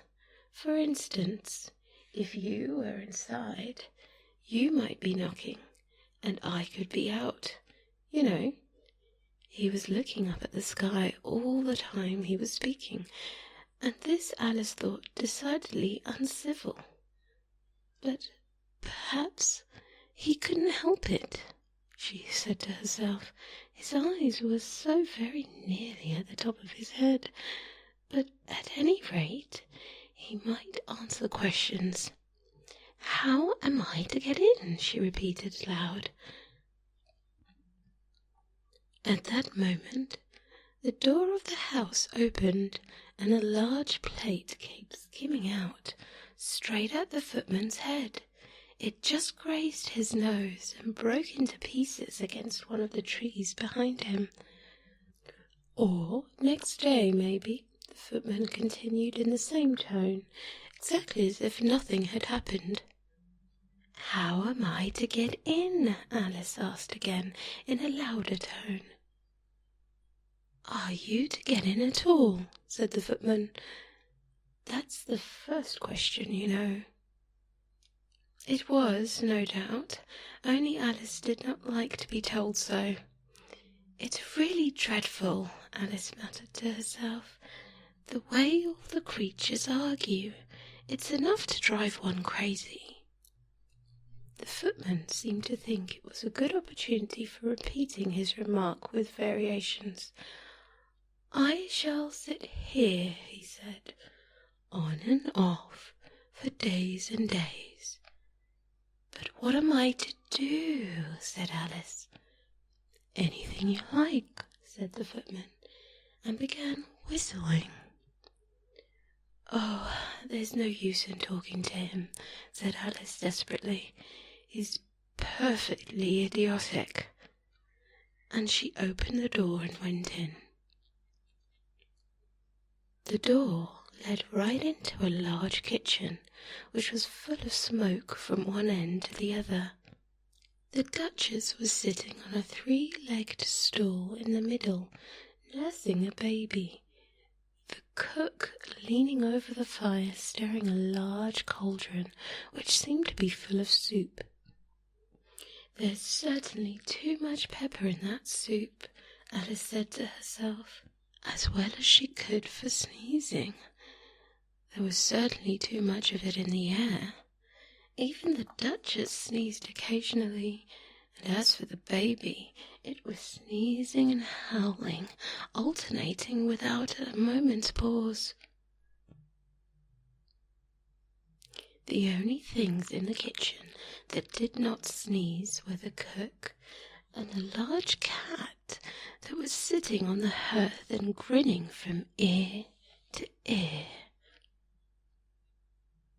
"Please, could you tell me?" said Alice, a little timidly, for she was not quite sure whether it was good manners for her to speak first. "Why is your cat grinning like that?" "It's a Cheshire cat," said the Duchess. "And that's why, pig." She said the last word with such sudden violence that Alice quite jumped, but she saw in another moment that it was addressed to the baby and not to her, so she took courage and went on again. "I don't know that Cheshire cats always grinned. In fact, I didn't know that cats could grin." "They all can," said the Duchess, "and most of them do." "I don't know any that do," said Alice very politely, feeling quite pleased to have got into a conversation. "You don't know much," said the Duchess, "and that's a fact." Alice did not at all like the tone of this remark, and thought it would be as well to introduce some other subject of conversation. While she was trying to fix on one, the cook took the cauldron of soup off the fire, and all at once set at work throwing everything within her reach at the Duchess and the baby. The fire irons came first, then followed by a shower of saucepans, plates, and dishes. The Duchess took no notice of them, even when they hit her, and the baby was howling so much already that it was quite impossible to say whether the blows hurt or not. "Oh, please mind what you're doing," cried Alice, jumping up and down in an agony of terror. "Oh, there goes his precious nose," as an unusually large saucepan flew close by it and very nearly carried it off. "If everybody minded their own business," the Duchess said in a hoarse growl, the world would go around a deal faster than it does. Which would not be an advantage, said Alice, who felt very glad to get the opportunity of showing off a little of her knowledge. Just think of what work it would make with the day and night. You see, the Earth takes 24 hours to turn around on its axis. Talking of axes, said the Duchess, chop off her head. Alice glanced rather anxiously at the cook to see if she meant to take a hint. But the cook was busily stirring the soup and seemed not to be listening, so she went on again. 24 hours, I think, or is it 12? Oh, don't bother me, said the Duchess. I never could abide figures. And with that she began nursing her child again, singing some sort of lullaby to it as she did so, and giving a violent shake at the end of every line. Speak roughly to your little boy, and beat him when he sneezes. He only does it to annoy, because he knows it teases. Chorus, in which the cook and the baby joined. Wow, wow, wow. And while the Duchess sang the second verse of the song, she kept tossing the baby violently up and down, and the poor little thing howled so that Alice could hardly hear the words. I speak severely to my boy, I beat him when he sneezes, for he can thoroughly enjoy the pepper when he pleases. Chorus. Wow, wow, wow. Here, you may nurse it for a bit if you like, the Duchess said to Alice, flinging the baby to her as she spoke. I must go and get ready to play croquet with the Queen. And as she hurried out of the room, the cook threw a frying pan after her as she went out, but it just missed her. Alice caught the baby with some difficulty, as it was a queer-shaped little creature, and held out its arms and legs in all directions, just like a starfish, Alice thought. The poor little thing was snorting like a steam engine when she caught it, and it kept doubling itself up and straightening itself out again. So altogether, for the first minute or two, it was as much as she could do to hold to it. As soon as she made out the proper way of nursing it, which was to twist it up into some sort of knot, and then keep a tight hold of its right ear and left foot, as to prevent its undoing itself, she carried it out into an open air. If I don't take this baby away with me, thought Alice, they're sure to kill it in a day or two. Wouldn't it be murder to leave it behind? She said the last words out loud, and the little thing grunted in reply. It had left off sneezing by this time. Don't grunt, said Alice. That's not the proper way of expressing yourself. The baby grunted again, and Alice looked very anxiously into its face to see what was the matter with it. There could be no doubt it had a very upturned nose, which much more a snout than a real nose, as its eyes were getting extremely small for a baby. Altogether, Alice did not like the look of the thing at all, but perhaps it was only sobbing, she thought, and looked into its eyes again to see if there were any tears. No, there were no tears. If you're going to turn into a pig, my dear, said Alice seriously, I'll have nothing more to do with you. Mind now. The poor little thing sobbed again, or grunted, it was very impossible to say which, and then went on for some while in silence. Alice was beginning to think to herself, "Now, what am I to do with this creature when I get home?" when it grunted again so violently that she looked down into its face in alarm. This time there could be no mistake about it. It was neither more or less than a pig, and she felt it would be quite absurd for her to carry it any further. So she set the little creature down and felt quite relieved to see it trot away quietly into the wood. If it had grown up, she said to herself, it would have made a dreadfully ugly child, but it makes rather a handsome pig, I think. And she began thinking over the other children she knew, who might do very well as pigs, and was just saying to herself, if only I knew the right way to change them, when she was a little startled by seeing the Cheshire Cat sitting on the bough of a tree a few yards off. The cat only grinned when it saw Alice. It looked good-natured, she thought. Still, it had very long claws and a great many teeth. So she felt that it ought to be treated with respect. "Cheshire Puss," she began rather timidly, as she did not know whether it would like the name.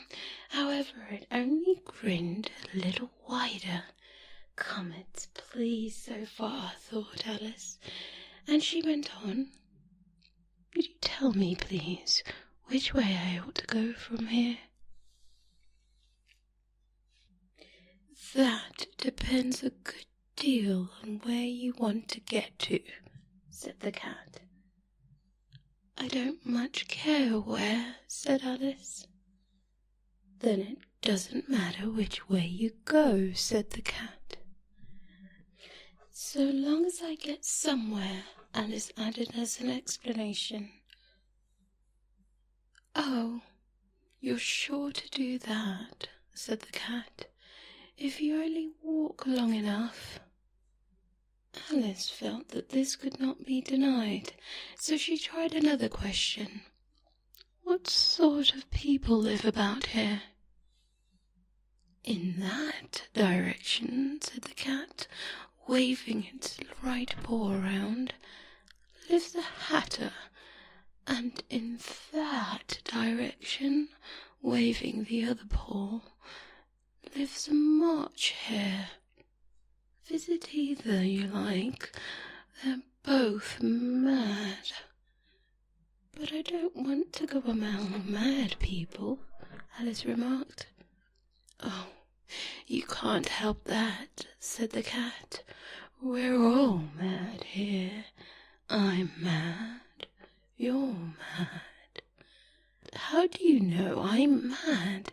said Alice. "You must be," said the cat, "or you wouldn't be here." Alice didn't think that proved it at all.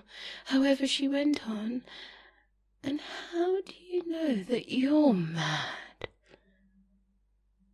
"To begin with," said the cat, "a dog's not mad.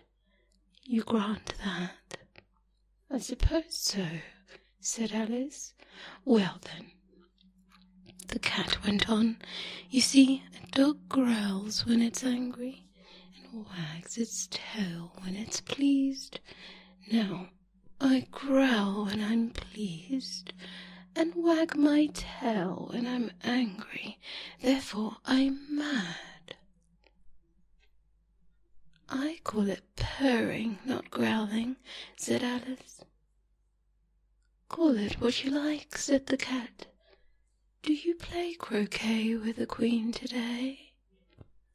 "I should like it very much," said Alice, but I haven't been invited yet." "You'll see me there," said the cat, and vanished. Alice was not much surprised at this. She was getting used to queer things happening. While she was looking at the place where it had been, it suddenly appeared again. "By the by, what became of the baby?" said the cat. "I'd nearly forgotten to ask." "It turned into a pig," Alice quietly said, just as if it had come back in a natural way. "I thought it would," said the cat, and vanished again. Alice waited a little, half expecting to see it again, but it did not appear, and after a minute or two she walked in the direction in which the Hare March was said to live. "I've seen hatters before," said Alice to herself.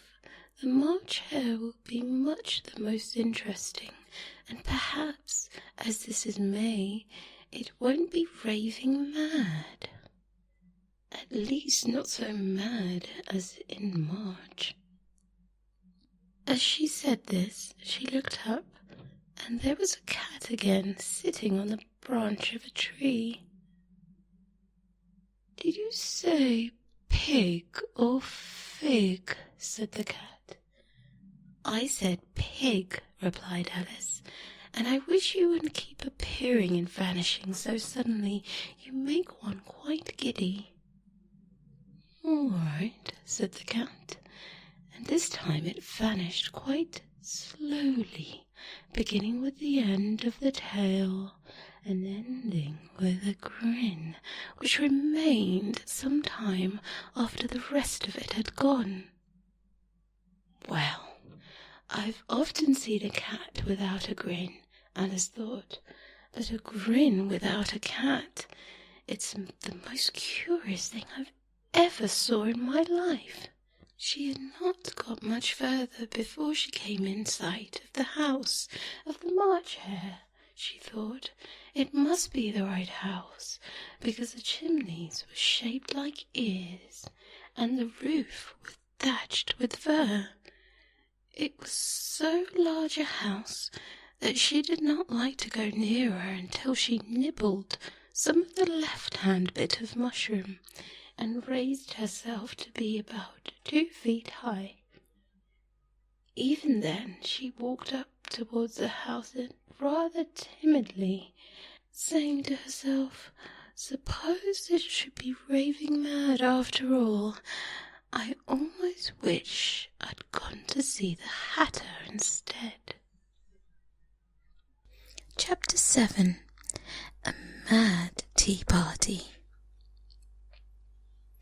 There was a table set out under a tree in front of the house, and the March Hare and the Hatter were having tea at it. A dormouse was sitting between them, fast asleep, and the other two were using it as a cushion, resting their elbows on it and talking over its head. Very uncomfortable for the dormouse, thought Alice, only as it's asleep, I suppose it doesn't mind. The table was a large one, but the three were all crowded together at one corner of it. "No room, no room," they cried when they saw Alice coming. "There's plenty of room," said Alice indignantly, and she sat down in the large armchair at one end of the table. "Have some wine," the March Hare said in an encouraging tone. Alice looked all around the table, but there was nothing on it but tea. "I don't see any wine," she remarked. "There isn't any," said the March Hare. "Then it wasn't very civil of you to offer it," said Alice angrily. "It wasn't very civil of you to sit down without being invited," said the March Hare. "I didn't know it was your table," said Alice. "It's laid for a great many more than 3. "Your hair wants cutting," said the Hatter. He had been looking at Alice for some time with great curiosity, and this was his first speech. "You should learn not to make personal remarks," said Alice with some severity. "It's very rude." The Hatter opened his eyes very wide on hearing this, but all he said was, "Why is a raven like a writing desk?"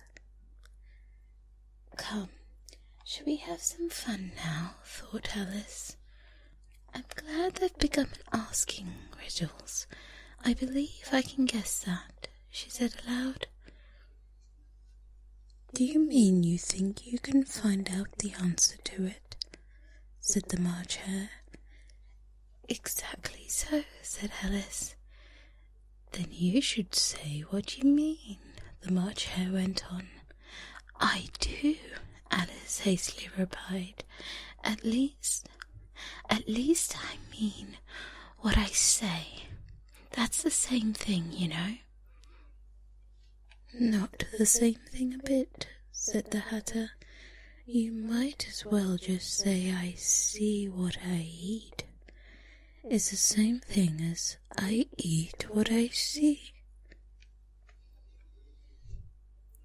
"You might as well just say," added the March Hare, "that I like what I get. It's the same thing as I get what I like." "You might as well just say," added the Dormouse, who seemed to be talking in his sleep, "that I breathe when I sleep is the same as I sleep when I breathe." "It is the same thing with you," said the Hatter, and here the conversation dropped, and the party sat silent for a minute, while Alice thought over all she could remember about ravens and writing desks, which wasn't much. The Hatter was the first to break the silence. "What day of the month is it?" he said, turning to Alice. He had taken his watch out of his pocket and was looking at it uneasily, shaking it every now and then and holding it to his ear. Alice considered a little and then said, "The 4th." "2 days wrong," sighed the Hatter. "I told you butter wouldn't suit the works," he added, looking angrily at the March Hare. "It was the best butter," the March Hare meekly replied. "Yes, but some crumbs must have got in as well," the Hatter grumbled. "You shouldn't have put it in with the bread knife." The March Hare took the watch and looked at it gloomingly. Then he dipped it into the cup of tea and looked at it again. But he could think of nothing better to say than his first remark. It was the better butter, you know. Alice had been looking over his shoulder with some curiosity. "What a funny watch," she remarked. "It tells the day of the month, and it doesn't tell what o'clock it is." "Why should it?" muttered the Hatter. "Does your watch tell you what year it is?" "Of course not," Alice replied very readily. "But that's because it says the same year for such a long time together." "Which is just the case with mine," said the Hatter. Alice felt dreadfully puzzled. The Hatter's remark seemed to have no sort of meaning in it, and yet it was certainly English. "I don't quite understand you," she said, as politely as she could. "The "The Dormouse is asleep again," said the Hatter, and he poured a little hot tea onto its nose. The Dormouse shook its head impatiently and said, without opening its eyes, of course, just what I was going to remark myself." "Have you guessed the riddle yet?" the Hatter said, turning to Alice again. "No, I gave it up," replied Alice. "What's the answer?" "I haven't the slightest idea," said the Hatter. "Nor I," said the March Hare. Alice sighed wearily. "I think you might do something better with your time," she said, "than waste it in asking riddles that you have no answers." "If you knew the time as well as I do," said the Hatter, "you wouldn't talk about wasting it. It's him." "I don't know what you mean," said Alice. "Of course you don't," the Hatter said, tossing his head contemptuously. "I dare say you never even spoke to time." "Perhaps not," Alice curiously replied, "but I know I have to beat time when I learn music." "Ah, that accounts for it," said the Hatter. "He won't stand beating. Now, if you only kept on good terms with him, he'd do almost anything you like with the clock. For instance, suppose it were 9 o'clock in the morning, just time to get lessons, and you only have to whisper a hint at a time, and around the clock, in a twinkling, 1:30, time for dinner." "I only wish it was," the March Hare said to itself in a whisper. "That would be grand, certainly," said Alice thoughtfully, "but then I shouldn't be hungry for it, you know."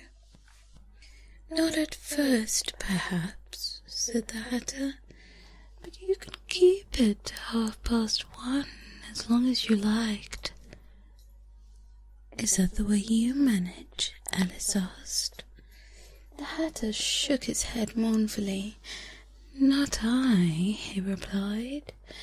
"We quarrelled last March, just before he went mad, you know," pointing with his teaspoon at the March Hare. "It was the great concert given by the Queen of Hearts, and I had to sing. 'Twinkle, twinkle, little bat, how I wonder what you're at.' You know the song, perhaps?" "I've heard something like that," said Alice. "It goes on, you know," the Hatter continued, "in this way. Up above the world you fly, like a tea tray in the sky. Twinkle, twinkle." Here the Dormouse shook itself and began singing in its sleep. "Twinkle, twinkle, twinkle, twinkle," and went on as long as they had to pinch it to make it stop. "Well, I'd hardly finished the first verse," said the Hatter, when the Queen jumped up and bawled out, "He's murdering the time! Off with his head!" "How dreadfully savage!" exclaimed Alice. "And ever since that," the Hatter went on in a mournful tone, "he won't do a thing I ask. It's always 6 o'clock now." A bright idea came into Alice's head. "Is that the reason so many tea things are put out here?" she asked. "Yes, it is," said the Hatter with a sigh. It's always tea time, and we've no time to wash the things between whiles. Then you keep moving around, I suppose, said Alice. Exactly so, said the Hatter, as the things get used up. But what happens when you come to the beginning again? Alice ventured to ask. Suppose we change the subject, the March Hare interrupted, yawning. I'm getting tired of this. I vote the young lady tells us a story. I'm afraid I don't know one, said Alice, rather alarmed at the proposal. Then the Dormouse shall, they cried. Wake up, Dormouse. And they pinched it on both sides at once. The Dormouse slowly opened his eyes. I wasn't asleep, he said in a hoarse, feeble voice. I heard every word you fellows were saying. Tell us a story, said the March Hare. Please do, pleaded Alice. And be quick about it, added the Hatter, or you'll sleep again before it's done.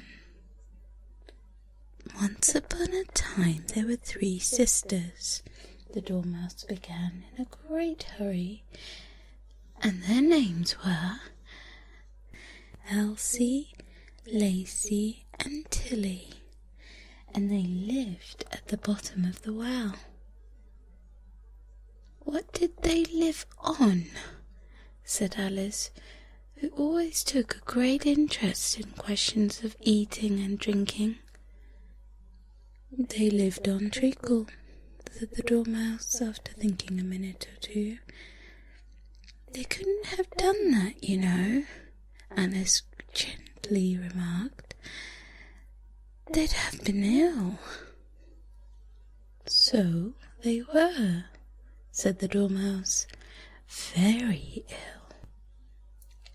Alice tried to fancy herself what such an extraordinary ways of living would be like, but it puzzled her too much, so she went on. But why did they live at the bottom of the well? Take some more tea, the March Hare said to Alice, very earnestly. I've had nothing yet, Alice replied in an offended tone, so I can't take more. You mean you can't take less, said the Hatter. It's very easy to take more than nothing. Nobody asked your opinion, Alice said. Who's making personal remarks now? The Hatter asked triumphantly.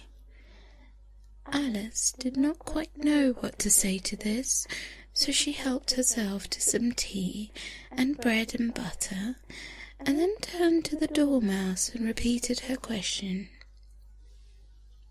Why did they live at the bottom of the well?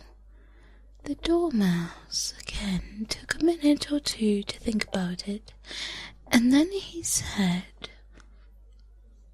It was a treacle well. There's no such thing, Alice was beginning very angrily, but the Hatter and the March Hare went, Shh, shh, and the Dormouse sulkily remarked, If you can't be civil, you'd better finish the story yourself. No, please go on, Alice said very humbly. I won't interrupt again. I dare say they may be 1. 1 indeed, said the Dormouse indignantly. However, he consented to go on. And so these 3 little sisters, they were learning to draw, you know. What did they draw? said Alice, quite forgetting her promise. "Treacle," said the Dormouse, without considering it at all this time. "I want a clean cup," interrupted the Hatter. "Let's all move one place on." He moved as he spoke, and the Dormouse followed him. The March Hare moved into the Dormouse's place, and Alice rather unwillingly took the place of the March Hare. The Hatter was the only one who got any advantage from the change, and Alice was a good deal worse off than before, as the March Hare had just set up the milk jug into his plate.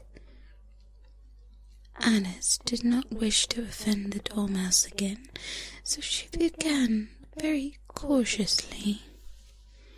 "But I don't understand. What did they draw from treacle?" "You can draw water out of a water well," said the Hatter. "So I should think you could draw treacle out of a treacle well, eh, stupid?" "But they were in the well," said Alice to the Dormouse, not choosing to notice the last remark. "Of course they were," said the Dormouse. "Well in." This answer so confused poor Alice that she let the Dormouse go on for some time without interrupting it. "They were learning to draw," the Dormouse went on, yawning and rubbing its eyes, for it was getting very sleepy, "and they drew all manner of things, everything that begins with an M." "Why with an M?" said Alice.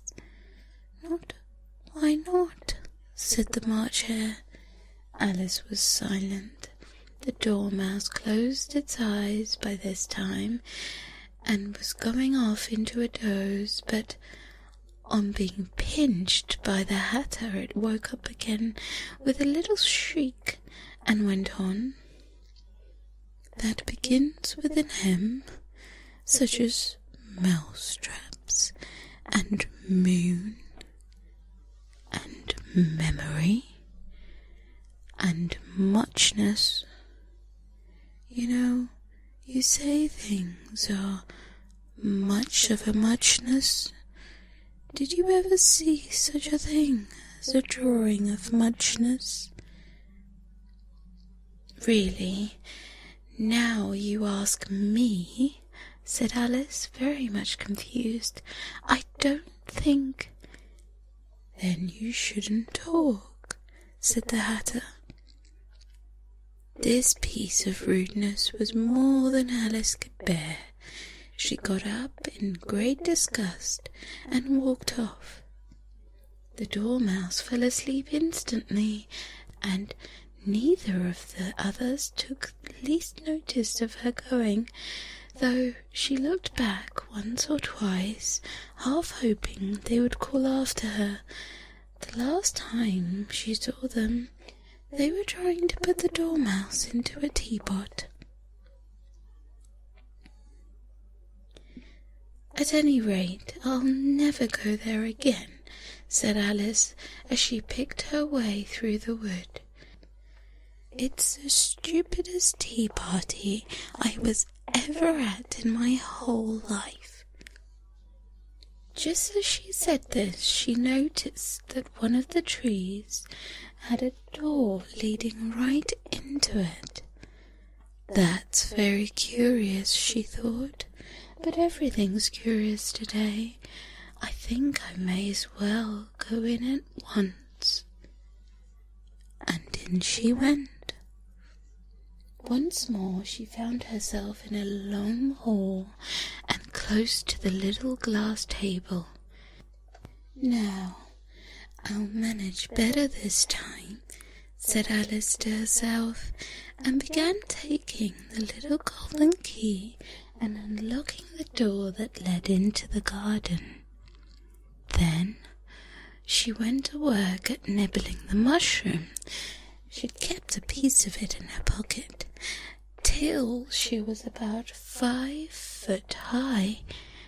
Then she walked down the little passage, and then she found herself at last in the beautiful garden among the bright flower beds and cool fountains. Chapter 8. The Queen's Croquet Ground. A large rose tree stood near the entrance of the garden. The roses growing on it were white, but there were 3 gardeners at it busily painting them red. Alice thought it was a very curious thing, and she went nearer to watch them. And as she came up to them, she heard one of them say, "Look out now, 5. Don't go splashing paint over me like that." "I couldn't help it," said 5 in a sulky tone. 7 jogged my elbow. On which 7 looked up and said, "That's right, 5. Always lay the blame on others." "You'd better not talk," said 5. "I heard the Queen say only yesterday you deserve to be beheaded." "For what?" said one who had spoken first. "That's none of your business, 2, said 7. "Yes, it is his business," said 5. "And I'll tell him it was for bringing the cook tulip roots instead of onions." 7 flung down his brush and had just begun, well, of all the unjust things, when his eyes chanced to fall upon Alice. As soon as she stood watching them, he checked himself suddenly. The others looked round also, and all of them bowed low. "Would you tell me," said Alice, a little timidly, "why you're painting those roses?" 5 and 7 said nothing, but looked at 2. 2 began in a low voice. "Why, the fact is, you see, miss, this here ought to have been a red rose tree, and we put a white one in by mistake. And if the Queen was to find out, we should have our heads cut off, you know. So you see, miss, we're doing our best afore she comes to." At that very moment 5, who had been anxiously looking across the garden, called out, "The Queen! The Queen!"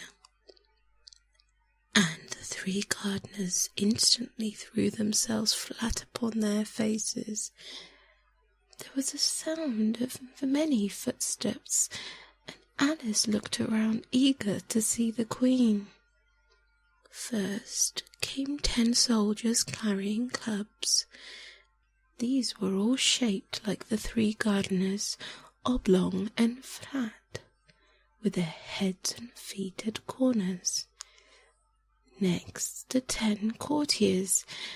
These were ornamented all over them with diamonds, and walked 2 and 2, as soldiers did.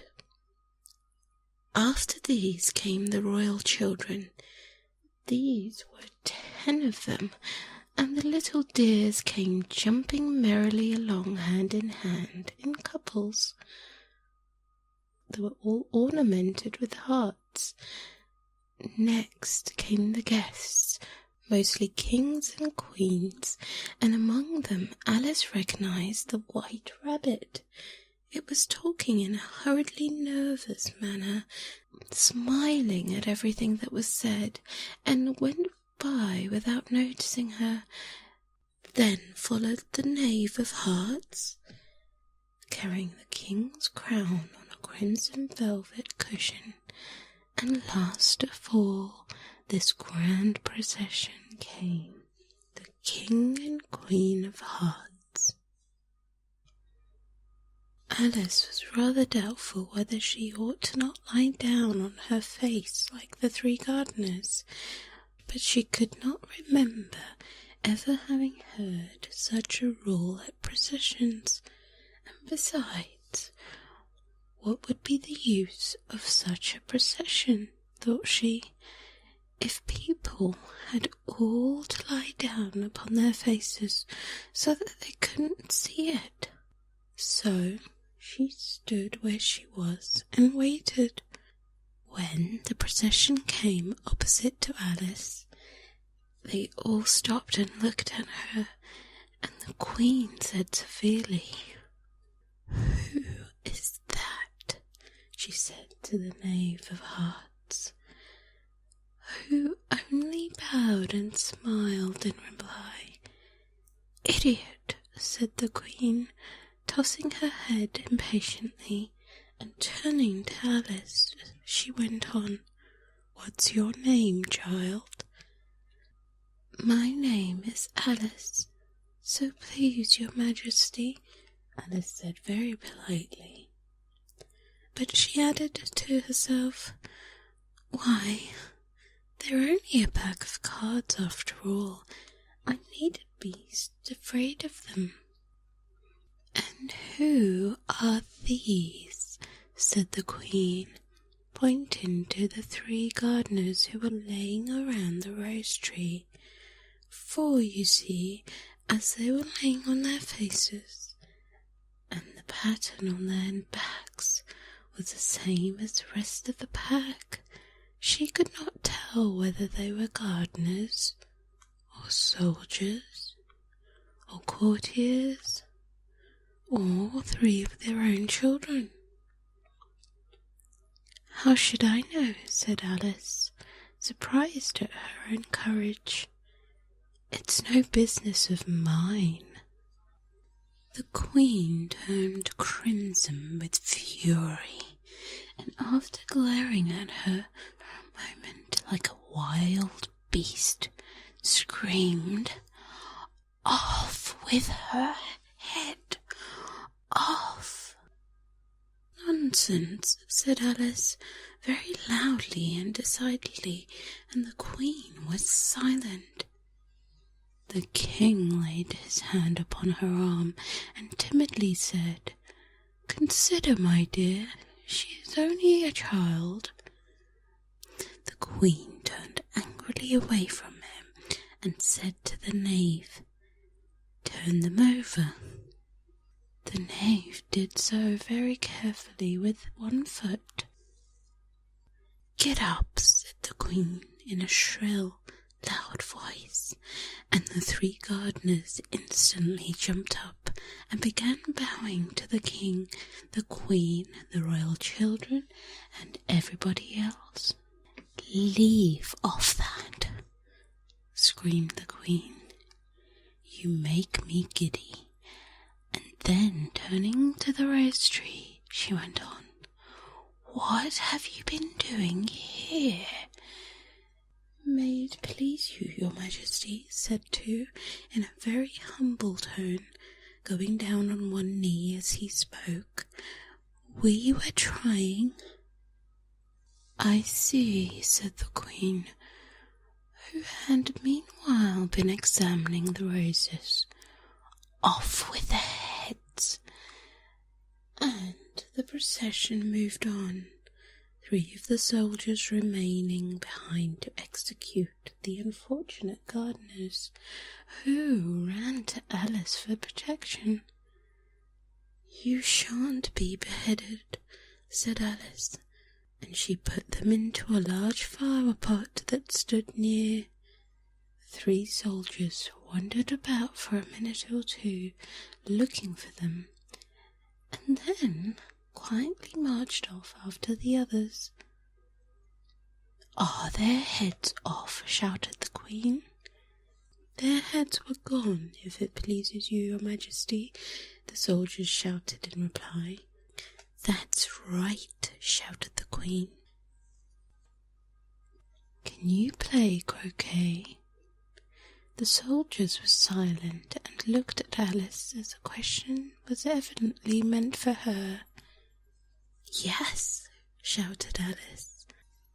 "Come on, then," roared the Queen, and Alice joined the procession, wondering very much what would happen next. It's a very fine day," said a timid voice at her side. She was walking by the White Rabbit, who was peeping anxiously into her face. "Very," said Alice. "Where's the Duchess?" "Hush, hush," said the rabbit in a low, hurried tone.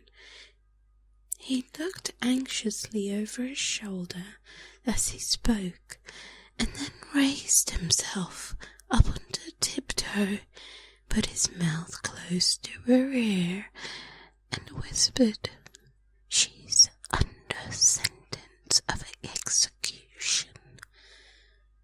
"What for?" said Alice. "Did you say what a pity?" the rabbit asked. "No, I didn't," said Alice. "I don't think it's at all a pity. I said what for."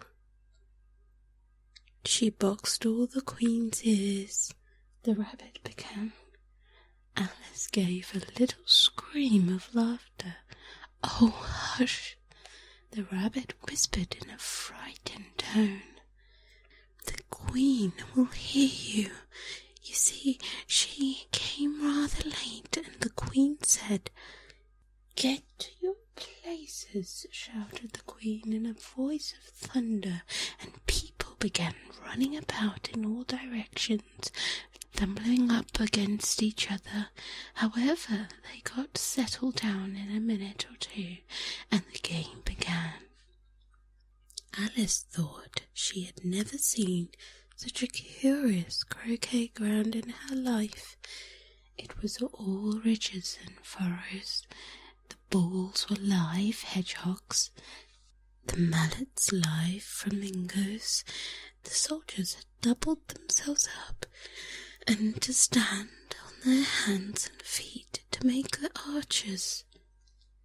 The chief difficulty Alice found at first was in managing her flamingo. She succeeded in getting its body tucked away comfortably enough under her arm, with its legs hanging down, but generally, just as she had got its neck nicely straightened out and was going to give the hedgehog a blow with its head, it would twist itself round and look up in her face with such a puzzled expression that she could not help burst out laughing. And when she had got its head down, it was going to begin again. It was very provoking to find that the hedgehog had unrolled itself and was in an act of crawling away. Besides all this, there was generally a ridge or a furrow in a way wherever she wanted to send the hedgehog to, and as the doubled-up soldiers were always getting up and walking off to other parts of the ground, Alice soon came to the conclusion that it was a very difficult game indeed. The players all played at once without waiting for turns, quarrelling all the while and fighting for the hedgehogs, and in a very short time the Queen was a furious passion and went stamping about and shouting, "Off with his head," or "Off with her head," about once in a minute. Alice began to feel very uneasy. To be sure, she had not yet had any dispute with the Queen, but she knew that it might happen any minute. And then she thought, what would become of me? They're dreadfully fond of beheading people here. The great wonder is that there's anyone left alive. She was looking for some way of escape and wondering where she could get away without being seen, when she noticed a curious appearance in the air. It puzzled her very much at first, but after watching it a minute or two, she made it out to be a grin, and she said to herself, "It's the Cheshire Cat. Now I have someone to talk to." "How are you getting on?" said the cat, as soon as there was a mouth enough for it to speak with. Alice waited till the eyes appeared and then nodded. "It's no use speaking to it," she thought, "till its ears have come, or at least one of them." In another minute the whole head appeared, and then Alice put down her flamingo and began an account of the game, feeling very glad she had someone to listen to her. The cat seemed to think that there was enough of it now in sight, and no more of it appeared. "I don't think they play at all fair," Alice began, in a rather complaining tone, "and they all quarrel so dreadfully one can't hear oneself speak, and they don't seem to have any rules in particular. At least, if there are, nobody attends to them, and you have no idea how confusing it is, all the things being alive. For instance, there's the arch I've got to go through next, walking about the other end of the ground, and I should have croqueted the Queen's hedgehog just now, only it ran away when it saw mine coming." "How do you like the Queen?" said the cat in a low voice. "Not at all," said Alice. "She's so extremely—" Just then she noticed that the Queen was close behind her listening, so she went on, "Likely to win. It's hardly worth finishing the game." The Queen smiled and passed on. "Who are you talking to?" said the Queen, going up to Alice and looking at the cat's head with great curiosity. "It's a friend of mine, a Cheshire Cat," said Alice. "Allow me to introduce it." "I don't like the look of it at all," said the Queen. "However, it may kiss my hand if it likes." "I'd rather not," Cat remarked. "Don't be impertinent," said the Queen, "and don't look at me like that." He got behind Alice as he spoke. "A cat may look at a king," said Alice. "I've read that in some book, but I don't remember where." "Well, it must be removed," said the king very decidedly, and he called the Queen, who was passing at the moment. "My dear, I wish you would have this cat removed." The Queen had only one way of settling all difficulties, great or small. "Off with his head," she said, without even looking around. "I'll fetch the executioner myself," said the King eagerly, and he hurried off. Alice thought that she might as well go back and see how the game was going on, as she heard the Queen's voice in the distance, screaming with passion. She had already heard her sentence 3 of the players to be executed for having missed their turns, and she did not like the look of things at all, as the game was in such confusion that she never knew where it was, her turn or not. So she went in search of her hedgehog. The hedgehog was engaged in a fight with another hedgehog, which seemed to Alice an excellent opportunity for croqueting one of them with the other. The only difficulty was that her flamingo was gone across at the other side of the garden, where Alice could see it trying in a helpless sort of way to fly up into a tree. By the time she caught the flamingo and brought it back, the fight was over and both hedgehogs were out of sight. But it doesn't matter, thought Alice, for all the archers are gone from the side of the ground. So she tucked it under her arm, that it may not escape again, and went back for a little more conversation with her friend. When she got back to the Cheshire Cat, she was surprised to find a large crowd collected around it. There was a dispute going on between the executioner, the king, and the queen, who were all talking at once, while all the rest was silent, and looked very uncomfortable.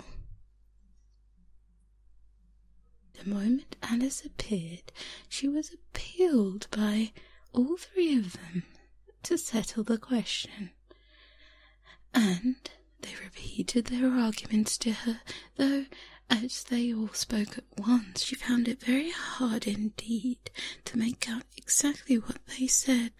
The executioner's argument was that you couldn't cut off a head unless there was a body to cut it from, that he has never had to do such a thing before, and he wasn't going to begin at his time of life. The king's argument was that anything that had a head could be beheaded, and that you weren't to talk nonsense. The queen's argument was that if something wasn't done about it in less than no time, she'd have everybody executed all round. It was that very last remark that made the whole party look so grave and anxious. Alice could think of nothing else to say, but it belongs to the Duchess. You'd better ask her about it. She's in prison, said the Queen to the executioner. Fetch her here. And the executioner went off like an arrow. The cat's head began to fade away the moment he was gone, and by the time he came back with the Duchess, it had entirely disappeared. So the king and the executioner ran wildly up and down looking for it, while the rest of the party went back to the game. Chapter 9. The Mock Turtle's Story. You couldn't think how glad I am to see you again, you dear old thing, said the Duchess, as she tucked her arm affectionately into Alice's, and they walked off together. Alice was very glad to find her in such a pleasant temper, and thought to herself that perhaps it was only the pepper that made her so savage when they went in the kitchen. When I'm the Duchess, she said to herself, not in a very hopeful tone though, I won't have any pepper in my kitchen at all. Soup does very well without it.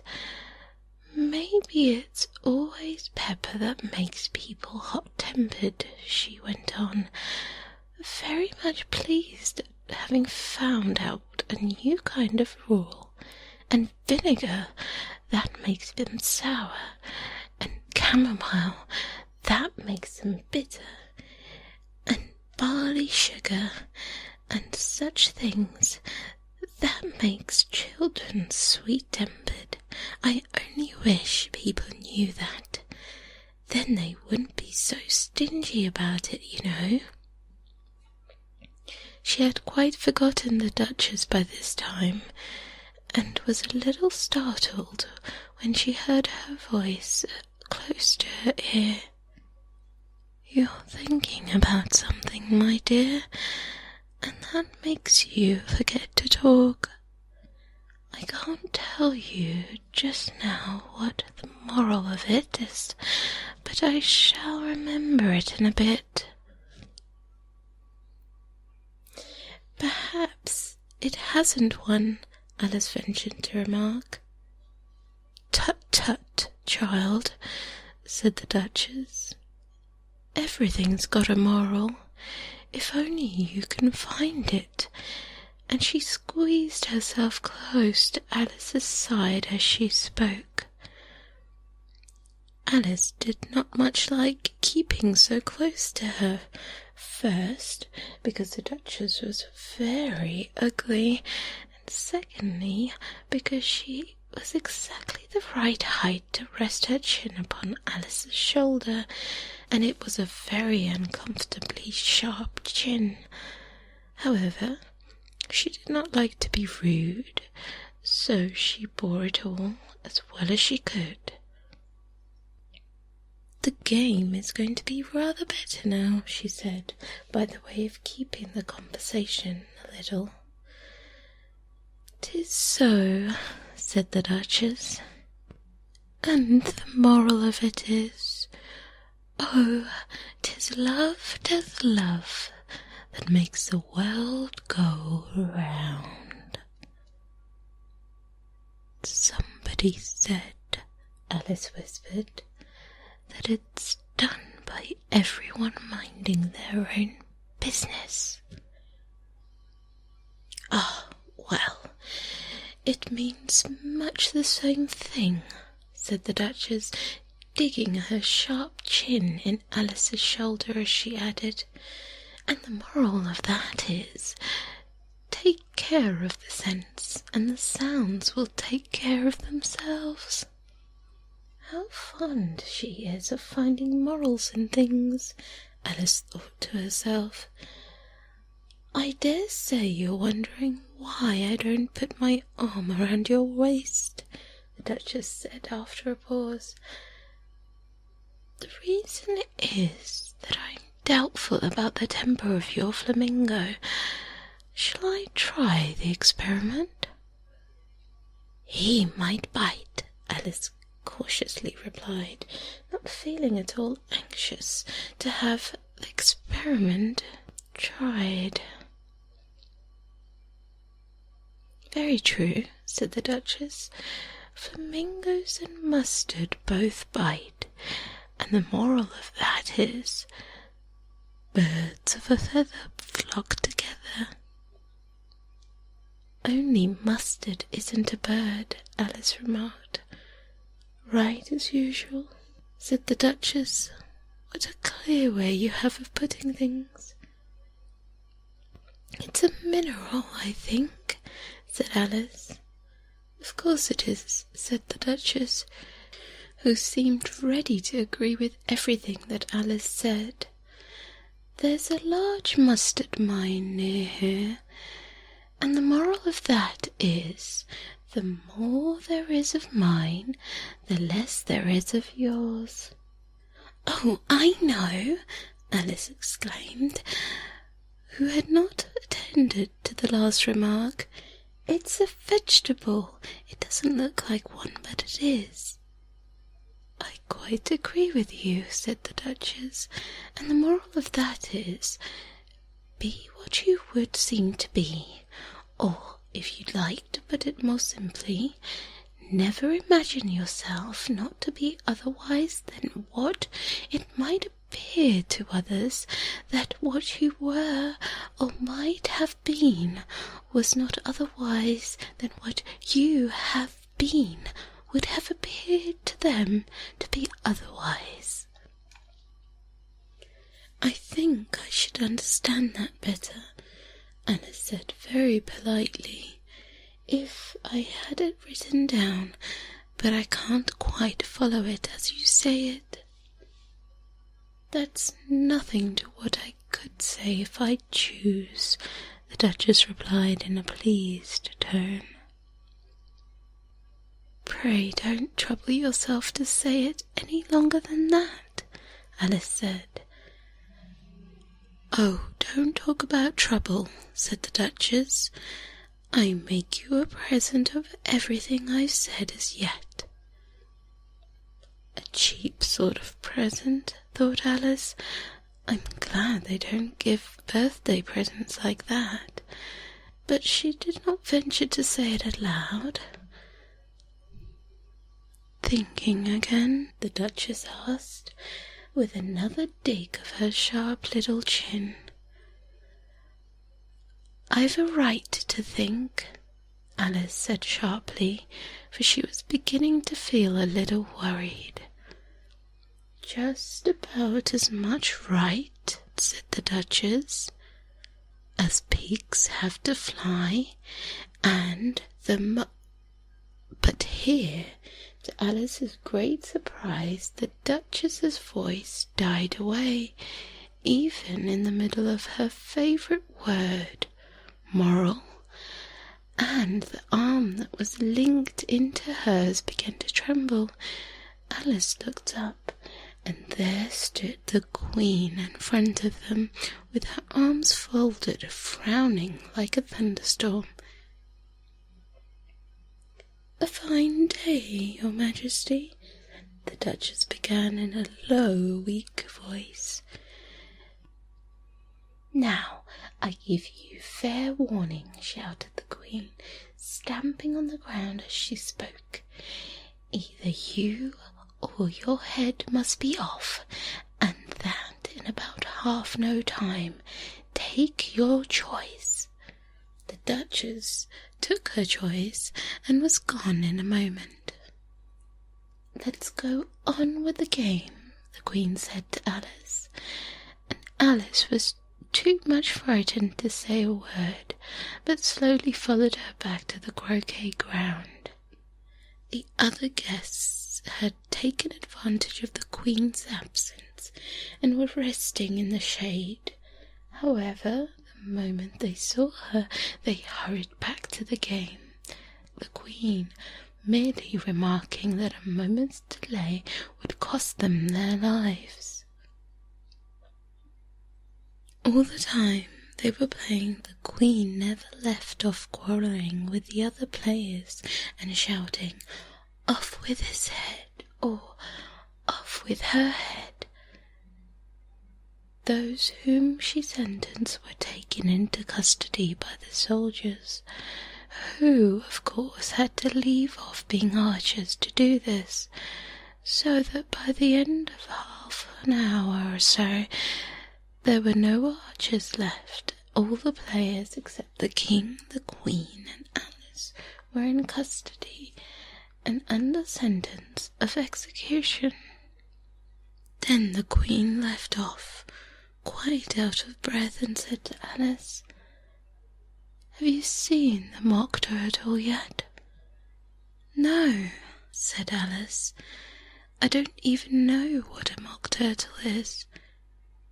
"It's the thing that mock turtle soup is made from," said the Queen.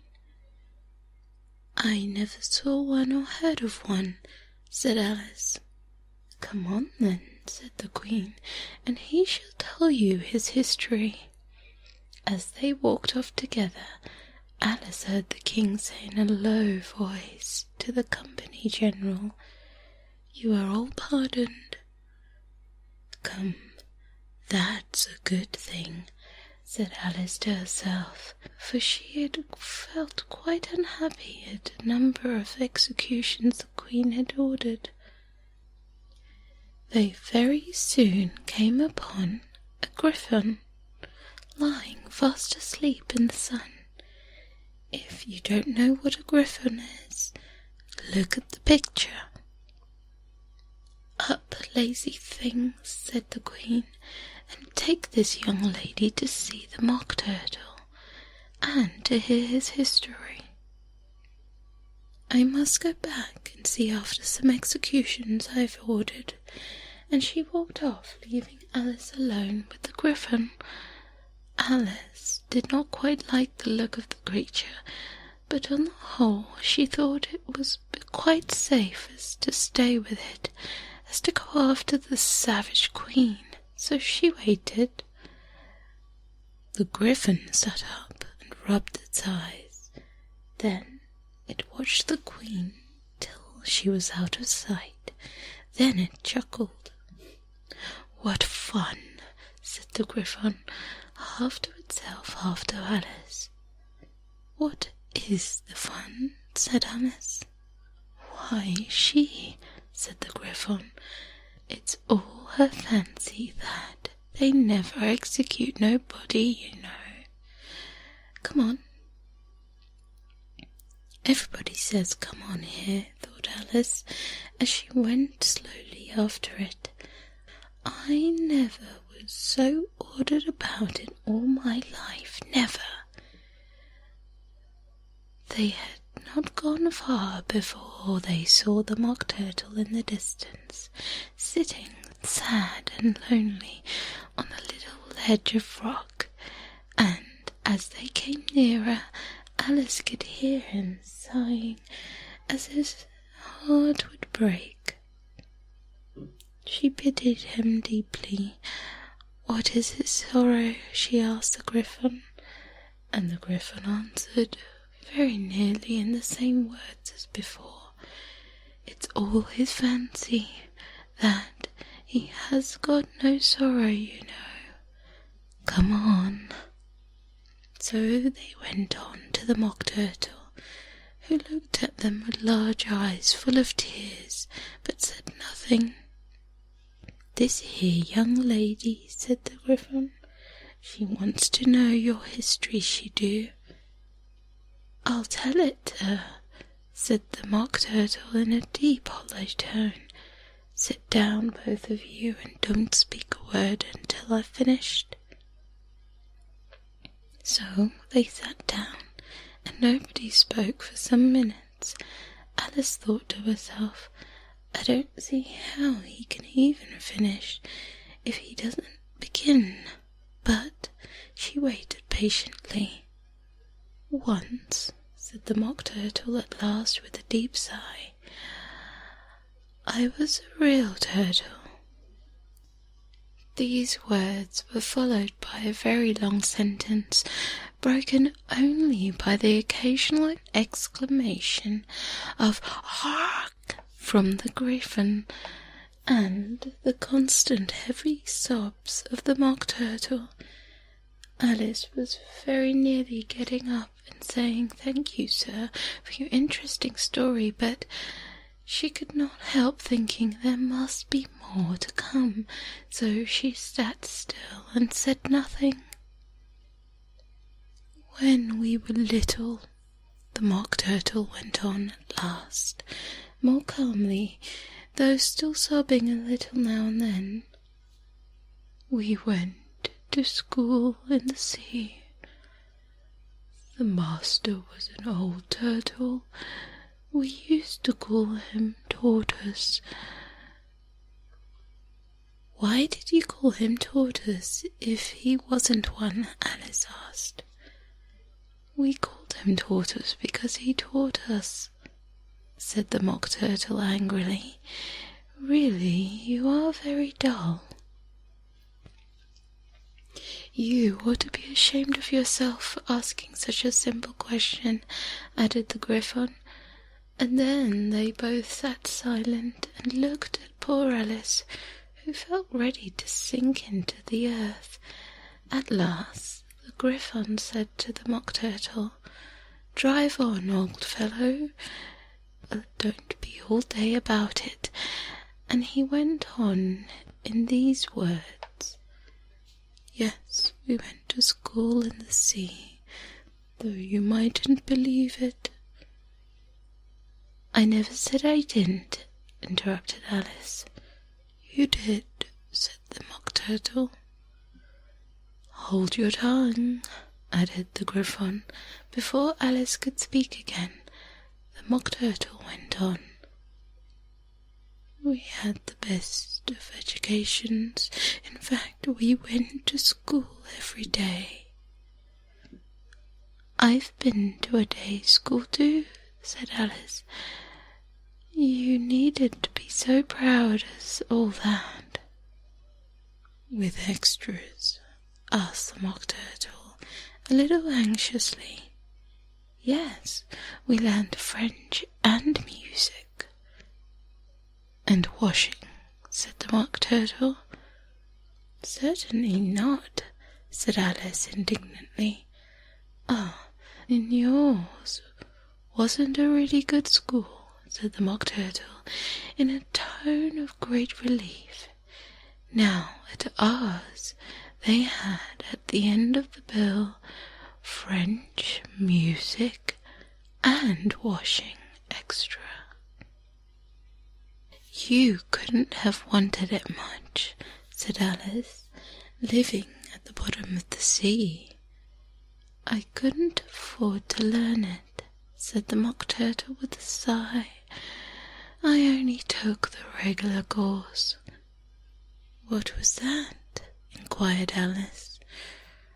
"Reeling and writhing, of course, to begin with," the Mock Turtle replied, "and then the different branches of arithmetic: ambition, distraction, uglification, and derision." "I've never heard of uglification," Alice ventured to say. "What is it?" The Gryphon lifted up both its paws in surprise. "What? You never heard of uglifying?" it exclaimed. "You know what beautify is, I suppose?" "Yes," said Alice doubtfully. "It means to make anything prettier." "Well then," the Gryphon went on, "if you don't know what to uglify is, you are a simpleton." Alice did not feel encouraged to ask any more questions about it, so she turned to the Mock Turtle and said, "What else had you to learn?" "Well, there was mystery," the Mock Turtle replied, counting off the subjects on his flappers. "Mystery, ancient and modern, and seography, then drawling. The drawling master was an old conger eel that used to come once a week. He taught us drawling, stretching, and fainting in coils." "What was that like?" said Alice. "Well, I can't show you myself," the Mock Turtle said. "I'm too stiff, and the Gryphon never learnt it." "Hadn't time," said the Gryphon. "I went to the classics master, though. He was an old crab, he was." "I never went to him," the Mock Turtle said with a sigh. "He taught laughing and grief, they used to say." So he did," said the Gryphon, sighing in his turn, and both creatures hid their faces in their paws. "And how many hours a day did you do lessons?" Alice said in a hurry to change the subject. 10 hours the first day," said the Mocking Turtle. 9 the next, and so on. "What a curious plan!" exclaimed Alice. "That's the reason they're called lessons," the Gryphon remarked, "because they lessen from day to day." That was quite a new idea to Alice, and she thought it over a little before she made her next remark.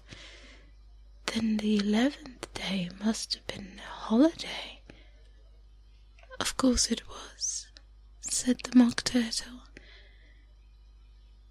"And how did you manage on the 12th?" Alice went on eagerly.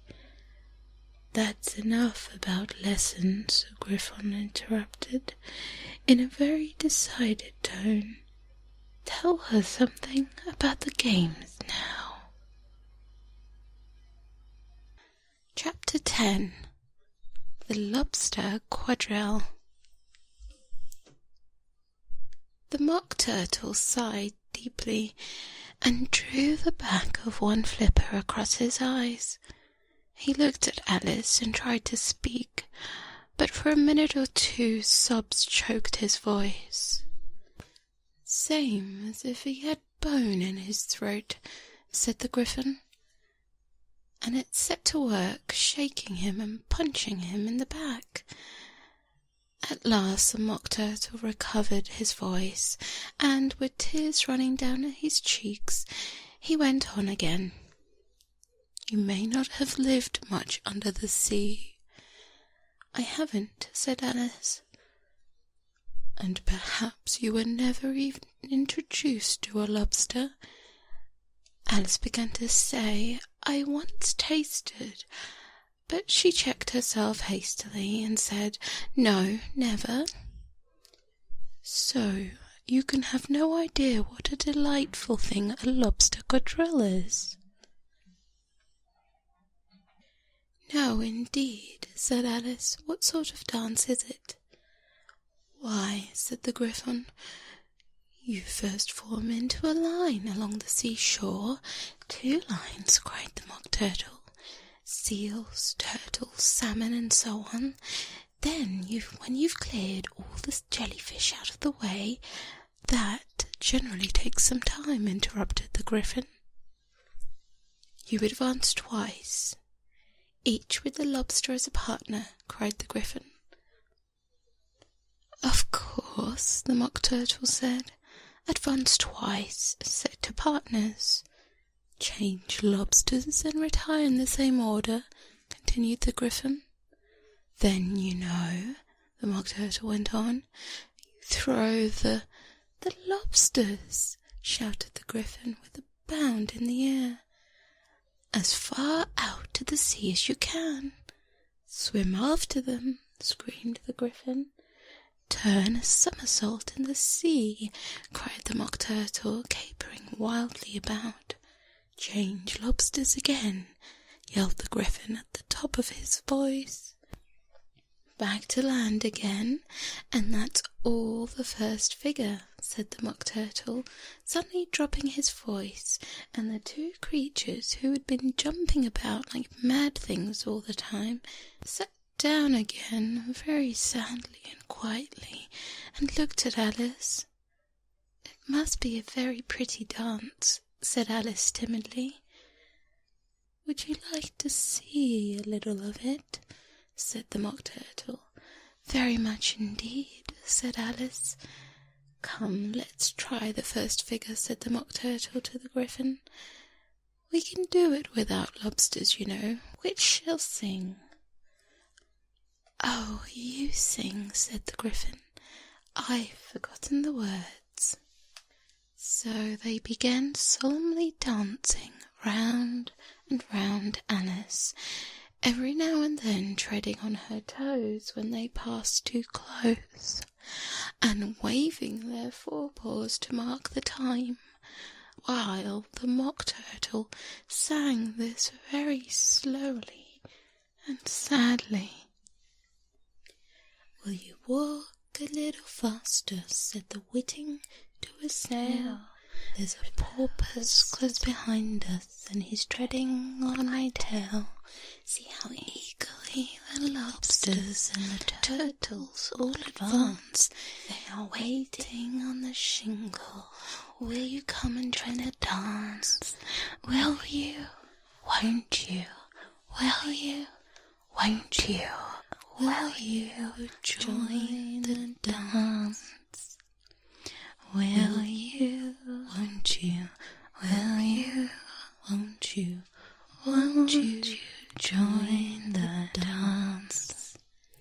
You can really have no notion how delightful it will be when they come and take us up and throw us with the lobsters out to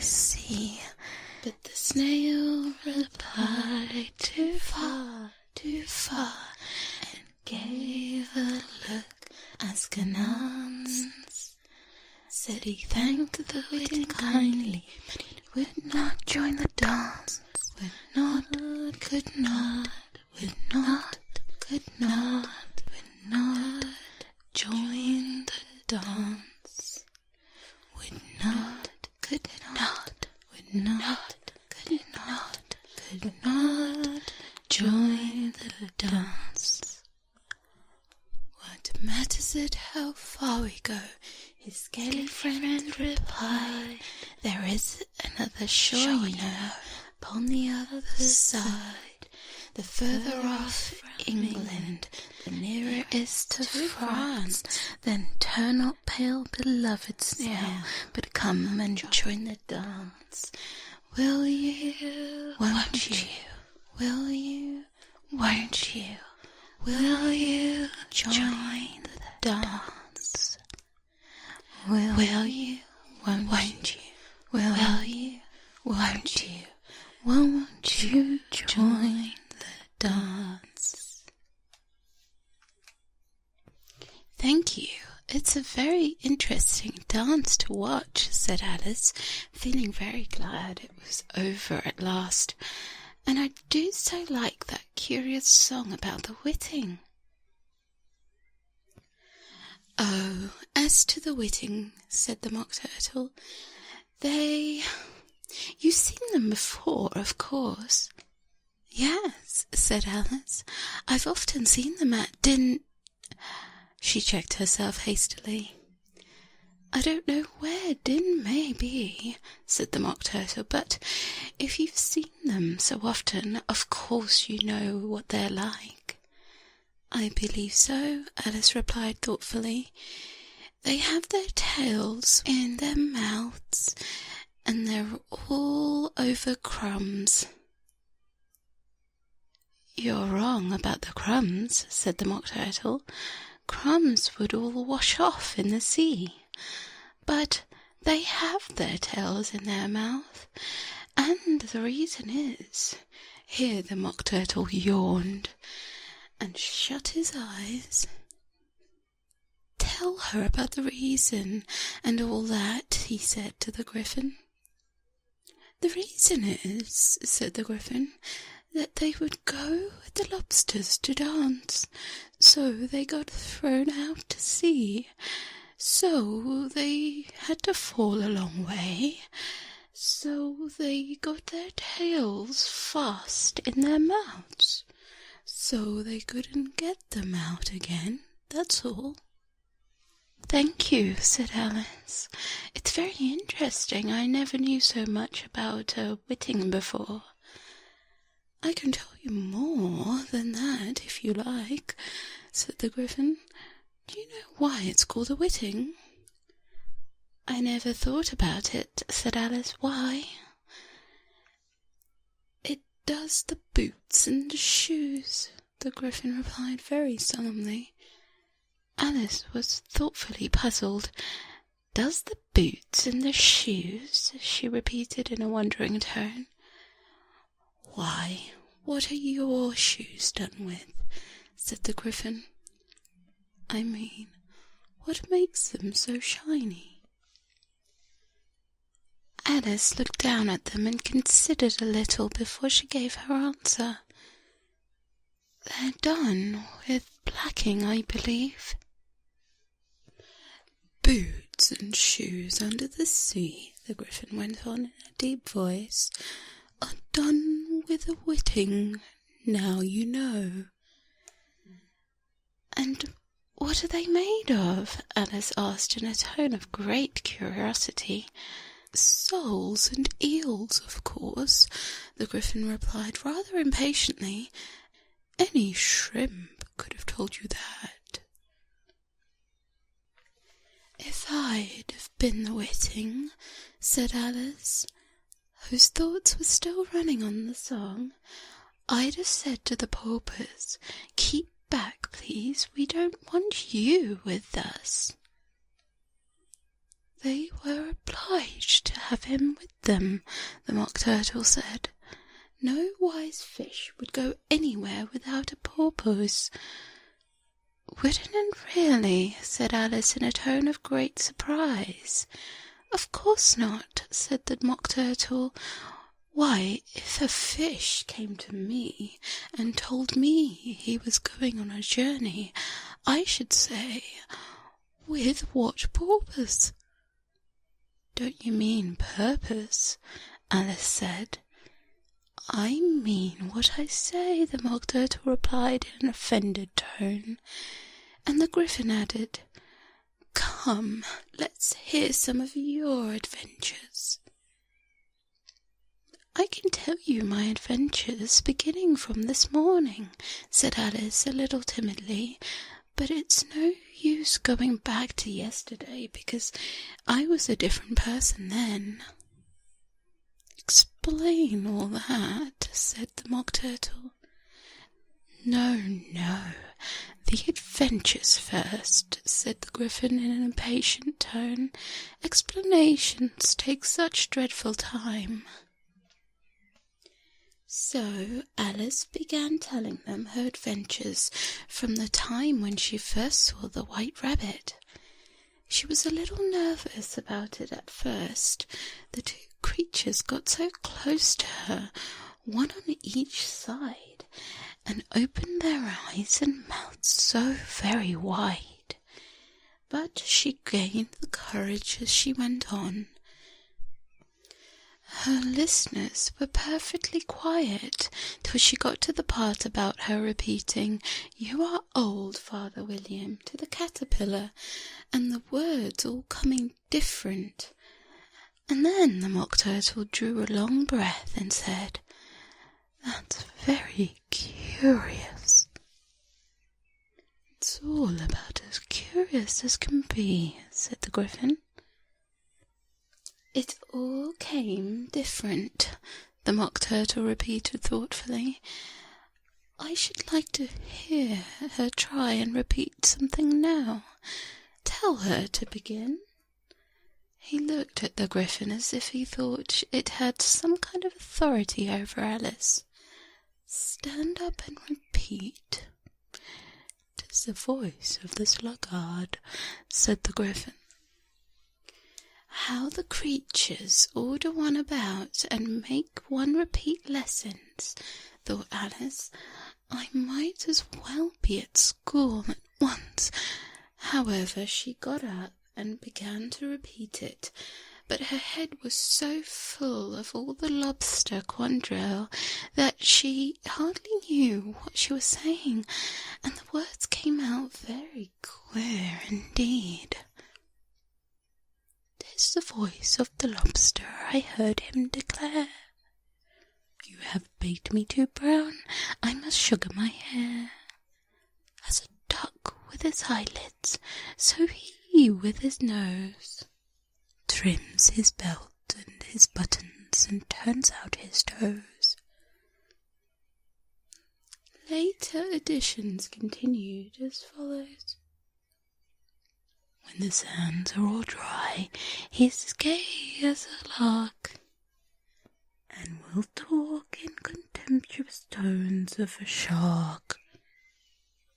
But when the tide rise and the sharks are around, his voice has a timid and tremulous sound." "That's different from what I used to say when I was a child," said the Gryphon. "Well, I never heard it before," said the Mock Turtle, "but it sounds uncommon and nonsense." Alice said nothing. She had sat down with her face in her hands, wondering if anything would ever happen in a natural way again. "I should like to have it explained," said the Mock Turtle. "She can't explain it," said the Gryphon hastily. "Go on with the next verse."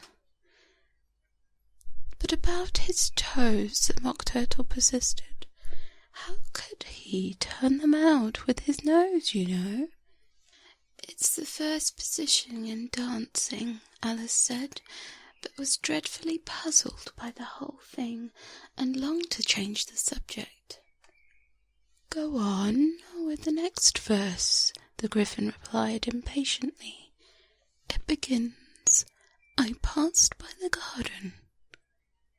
Alice did not dare to disobey, though she felt sure it would all come wrong, and she went on in a trembling voice. "I passed by the garden and marked with one eye how the owl and the panther were sharing a pie. The panther took pie crust and gravy and meat, while the owl had the dish as it shares of the treat. When the pie was all finished, the owl, as a boon, was kindly permitted to pocket the spoon.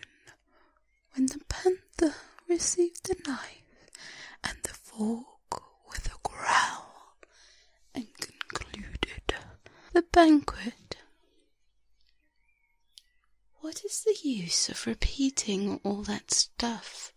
the Mock Turtle interrupted. "If you don't explain it as you go on, it's by far the most confusing thing I've ever heard." "Yes, I think you'd better leave off," said the Gryphon, and Alice was only too glad to do so. "Should we try another figure of the lobster quadrille?" the Gryphon went on. "Oh, I would like the Mock Turtle to sing you a song." "Oh, a song, please, if the Mock Turtle would be so kind," Alice replied, so eagerly that the Gryphon said in a rather offended tone, "No accounting for tastes. Sing her turtle soup, will you, old fellow?" The Mock Turtle sighed deeply and began, in a voice sometimes choked with sobs, to sing this. "Beautiful soup, so rich, so green, waiting in a hot tureen. Who for such dainties would not stoop? Soup of the evening, beautiful soup. Soup of the evening, beautiful soup. Beautiful soup, beautiful soup. Soup of the evening, beautiful soup. Beautiful soup, beautiful soup. Who cares for fish, game, or other dish? Who would not give less for 2 pennies worth only for beautiful soup? Pennyworth only of beautiful soup. Beautiful soup, beautiful soup. Soup of the evening, beautiful, beautiful soup. "Chorus again," cried the Gryphon, and the Mock Turtle had just begun to repeat it when a cry of "The trial's beginning" was heard in the distance. "Come on," cried the Gryphon, and taking Alice by hand, it hurried off without waiting for the end of the song. "What trial is it?" Alice panted as she ran. But the Gryphon only answered, "Come on," and ran faster, while more and more faintly came, carried on the breeze that followed them, the melancholy words, "Soup of the evening, beautiful, beautiful soup."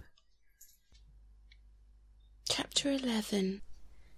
Who stole the tarts? King and Queen of Hearts were seated on their throne when they arrived, with a great crowd assembled about them, all sorts of birds and beasts, as well as a whole pack of cards. The knave was standing before them in chains, with a soldier on each side to guard him, and near the king was a white rabbit, with a trumpet in one hand and a scroll of parchment in the other. In the very middle of the court was a table with a large dish of tarts upon it. They looked so good that it made Alice quite hungry to look at them. I wish to get the trial done, she thought, and hand-roll the refreshments, but there seemed to be no chance of this, so she began looking at everything about her to pass the time. Alice had never been in a court of justice before, but she had read about them in books, and she was quite pleased to find that she knew the name of nearly everything there. "That's the judge," she said to herself, because of his great wig. The judge, by the way, was the king, and as he wore his crown over the wig, he did not look at all comfortable, and it was clearly not becoming. "And that's the jury box," thought Alice. "And those 12 creatures."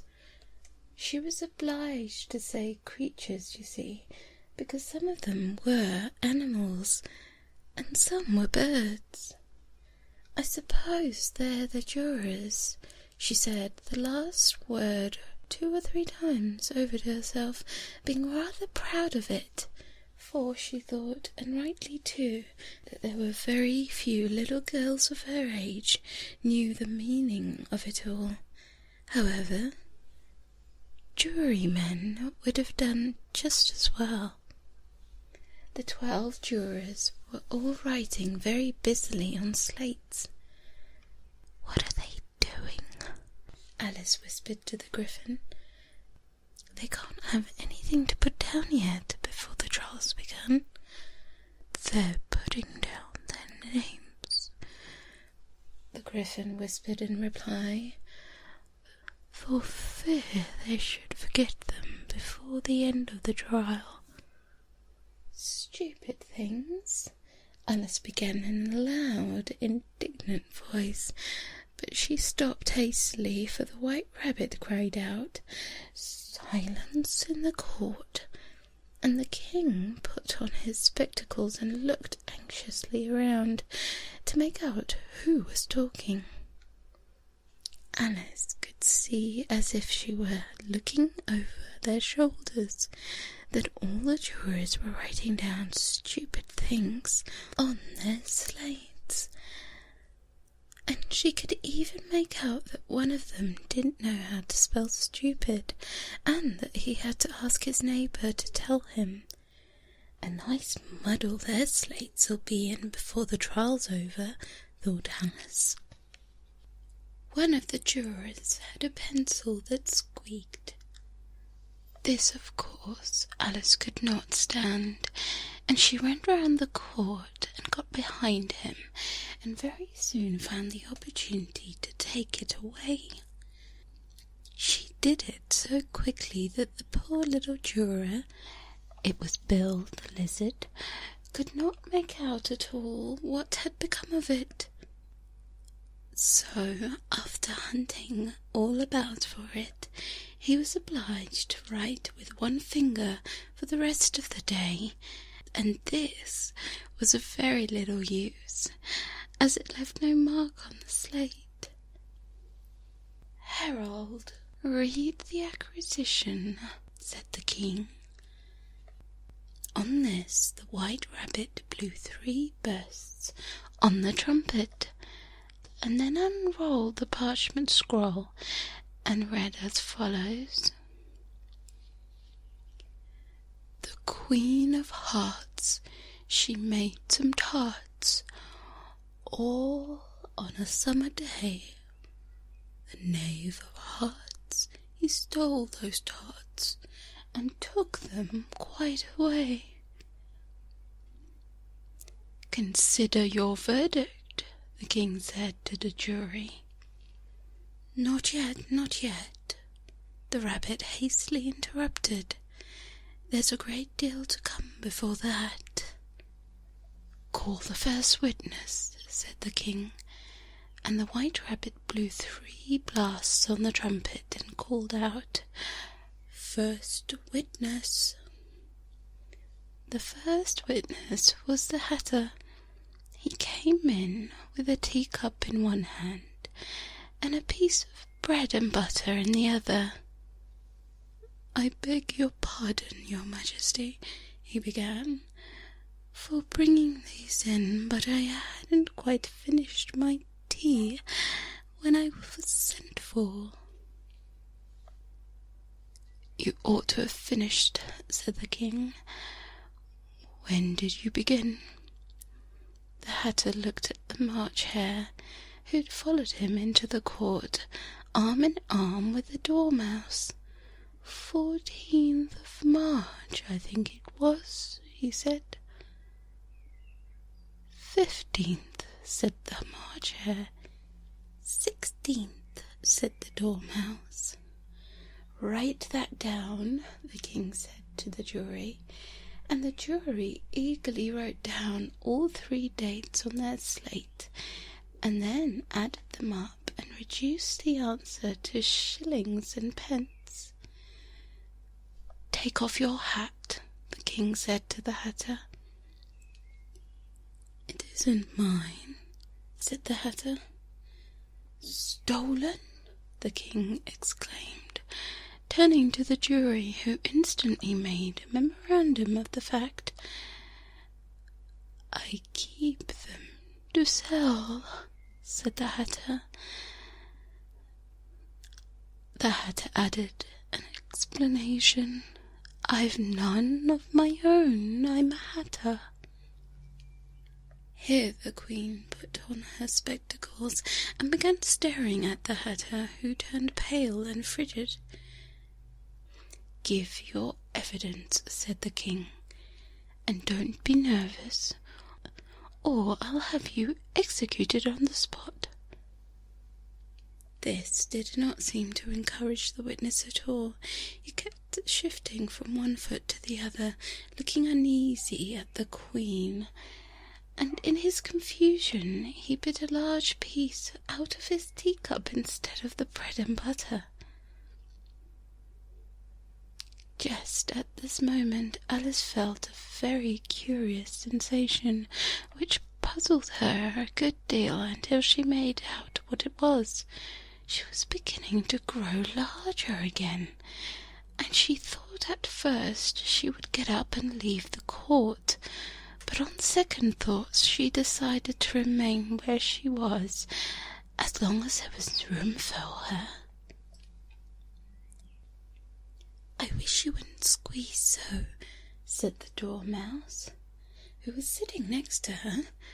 "I can hardly breathe." "I can't help it," said Alice very meekly. "I'm growing." "You've got no right to grow here," said the Dormouse. "Don't talk nonsense," said Alice more boldly.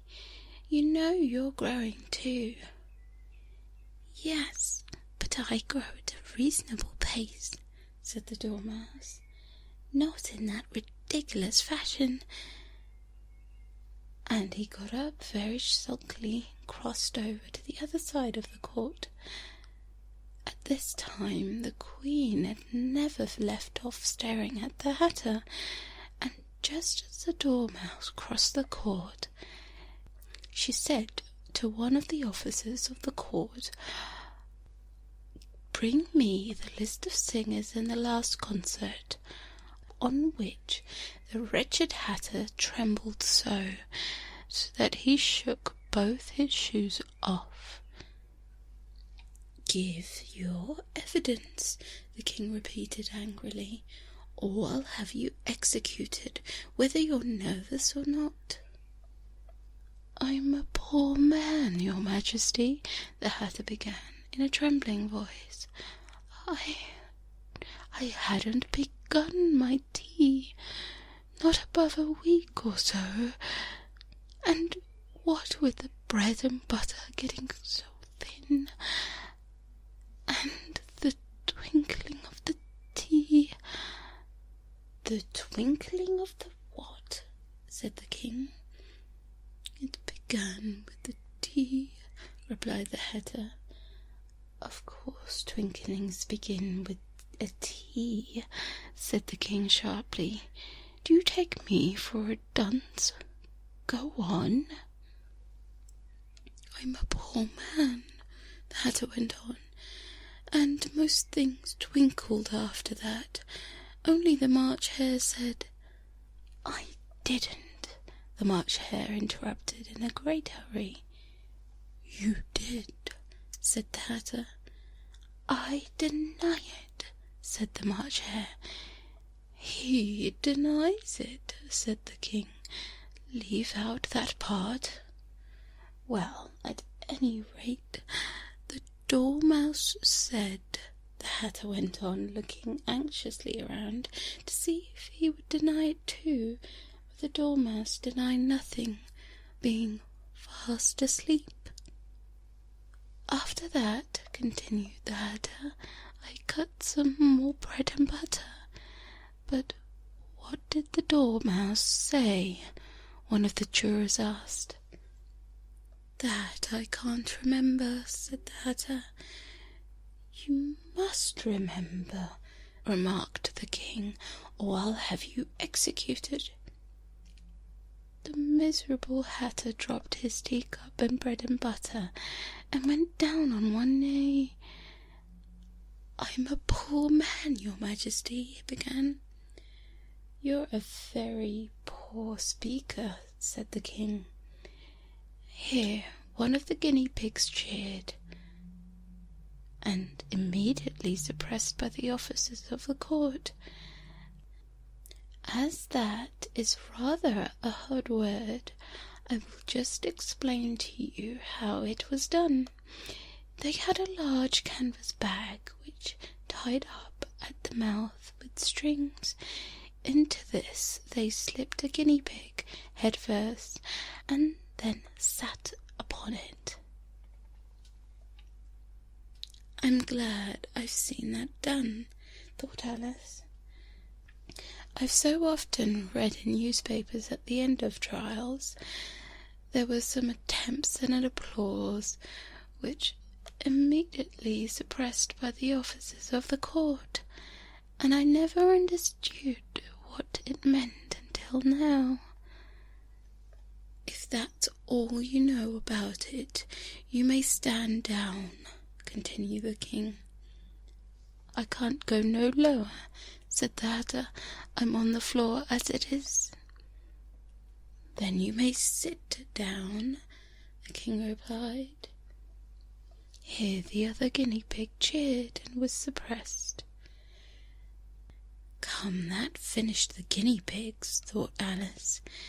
"Now we shall get on better." "I'd rather finish my tea," said the Hatter, with an anxious look at the Queen, who was reading the list of singers. "You may go," said the king, and the Hatter hurriedly left the court without even waiting to put his shoes on. "And just take his head off outside," the Queen added to one of the officers, but the Hatter was out of sight before the officer could get to the door. "Call the next witness," said the king. The next witness was the Duchess's cook. She carried the pepper box in her hand, and Alice guessed who it was even before she got to the court, by the way the people near the door began sneezing all at once. "Give your evidence," said the king. "Shan't," said the cook.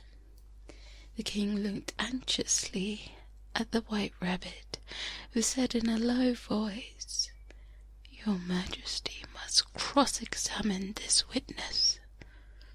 "Well, if I must, I must," the king said with a melancholy in the air. And after folding his arms and frowning at the cook till his eyes were nearly out of sight, he said in a deep voice, "What are tarts made of?" "Pepper, mostly," said the cook. "Treacle," said a sleepy voice behind her. "Collar that dormouse," the queen shrieked. "Behead that dormouse. Turn that dormouse out of the court. Suppress him. Pinch him. Off with his whiskers." For a minute the whole court was in confusion, getting the dormouse turned out, and by the time they'd settled down again, the cook had disappeared. "Never mind," said the king, with an air of great relief. "Call the next witness." And he added in an undertone to the queen, "Really, my dear, you must cross-examine the next witness. It quite makes my forehead ache." Alice watched the White Rabbit as he fumbled over the list, feeling very curious to see what the next witness would be like, for they haven't got much evidence yet, she said to herself. Imagine her surprise when the White Rabbit read out at the top of his shrill little voice the name Alice. Chapter 12. Alice's Evidence. "Here," cried Alice, quite forgetting in a flurry of the moment how large she had grown in the last few minutes, and she jumped up in such a hurry that she tipped over the jury box with the edge of her skirt, upsetting all the jurymen onto their heads of the crowd below, and there they lay sprawling about, reminding her very much of a globe of goldfish she had accidentally upset the week before. "Oh, I beg your pardon," she exclaimed in a voice of great dismay, and began picking them up again as quickly as she could, for the accident of the goldfish kept playing in her head, and she had a vague sort of idea that they must be collected at once and put back in the jury box, or they would die. "The trial could not proceed," said the king in a very grave voice, "until all the jurymen are back in their proper places. All," he repeated, with great emphasis, looking hard at Alice as he said it. Alice looked at the jury box and saw that in her haste she had put the lizard in head downwards, and the poor little thing was waving its tail about in a melancholy way, being quite unable to move. She soon got it out again and put it right. "Not that it signifies much," she said to herself. "I should think it would be quite as much useful in the trial, but with one way up as the other." As soon as the jury had a little recovered from the shock of being upset, and their slates and pencils had been found and handed back to them, they set to work very diligently to write about the history of the accident, all except the lizard, who seemed too much overcome to do anything but sit with his mouth open, gazing up at the roof of the court. "What do you know about this business?" the king said to Alice. "Nothing," said Alice. "Nothing whatever," persisted the king. "Nothing whatever." "That's very important," the king said, turning to the jury. They were just beginning to write this down on their slate when the White Rabbit interrupted. "Unimportant, Your Majesty, means, of course," he said in a very respectful tone, but frowning and making faces at him as he spoke. "Unimportant, of course, I meant," the king hastily said, and went on to himself in an undertone. "Important, unimportant, unimportant, important," as if he were trying which word sounded best. Some of the jury wrote it down, important, and some unimportant. Alice could see this, as she was near enough to look over their slates, but it doesn't matter a bit, she thought to herself. At this moment, the king, who had been for some time busily writing in his notebook, crackled out, "Silence," and read out from his book, "Rule 42. All persons more than a mile high to leave the court." Everyone looked at Alice. "I'm not a mile high," said Alice. "You are," said the king. "Nearly 2 miles high," added the queen. "Well, I shan't go at any rate," said Alice. "Besides, that's not a regular rule. You intended it just now." "It's the oldest rule in the book," said the king. "Then it ought to be number 1, said Alice. The king turned pale and shut his notebook hastily. "Consider your verdict," he said to the jury in a low, trembling voice. "There's more evidence to come yet, please, Your Majesty," said the White Rabbit, jumping up in a great hurry. "This paper has just been picked up." "What's in it?" said the Queen. "I haven't opened it yet," said the White Rabbit, "but it seems to be a letter written by the prisoner to somebody." "It must have been that," said the King, "unless it was written to nobody, which isn't usual, you know." "Who is it directed to?" said one of the jurymen. "It isn't directed at all," said the White Rabbit. "In fact, there's nothing written on the outside." He unfolded the paper as he spoke and added, "It isn't a letter after all. It's a set of verses." "Are they in the prisoner's handwriting?" asked another of the jurymen. "No, they're not," said the White Rabbit. "And that's the queerest thing about it." The jury all looked puzzled. "He must have imitated somebody else's handwriting," said the King. The jury all brightened up again. "Please, Your Majesty," said the knave, "I didn't write it, and they can't prove I did. There's no name signed at the end."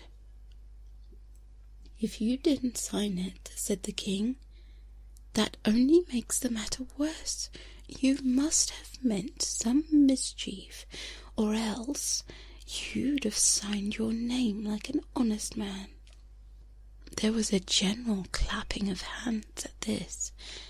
It was the first real clever thing the King had said that day.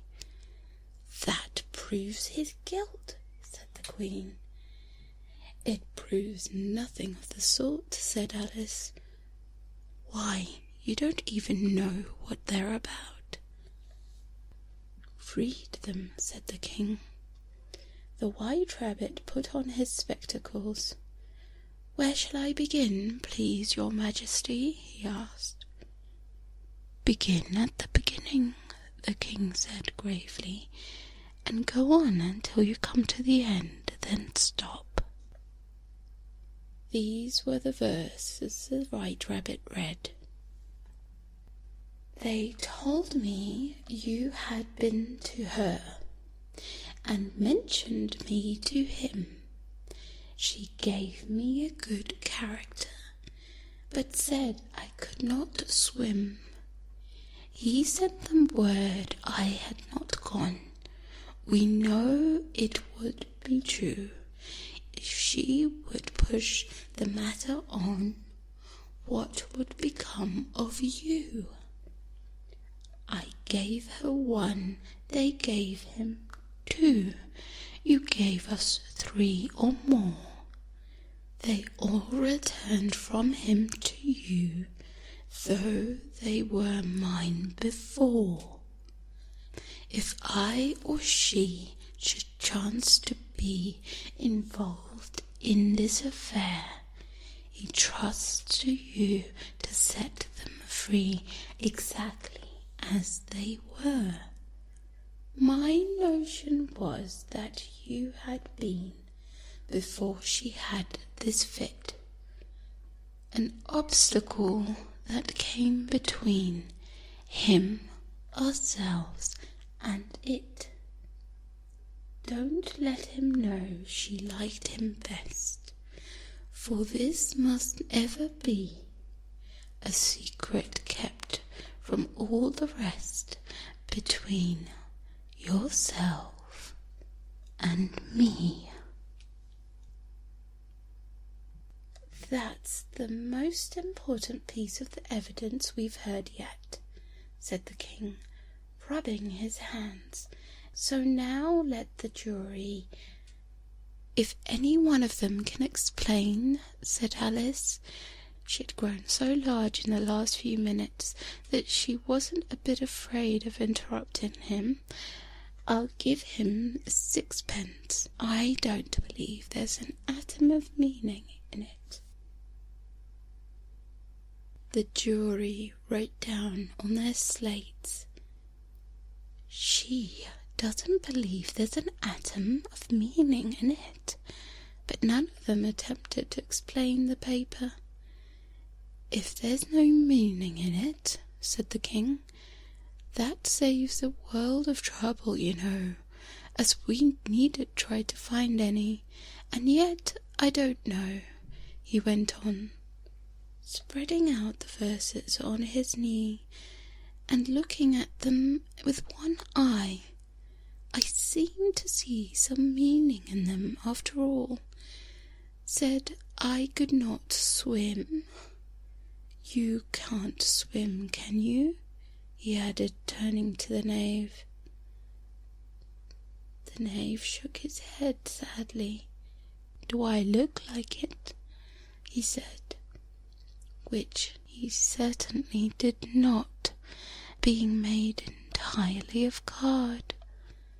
"All right so far," said the king, and went on muttering over the verses to himself. "We know it to be true. That's the jury, of course. I gave her 1, they gave him 2. Why, that must be what he did with the tarts." But it goes on.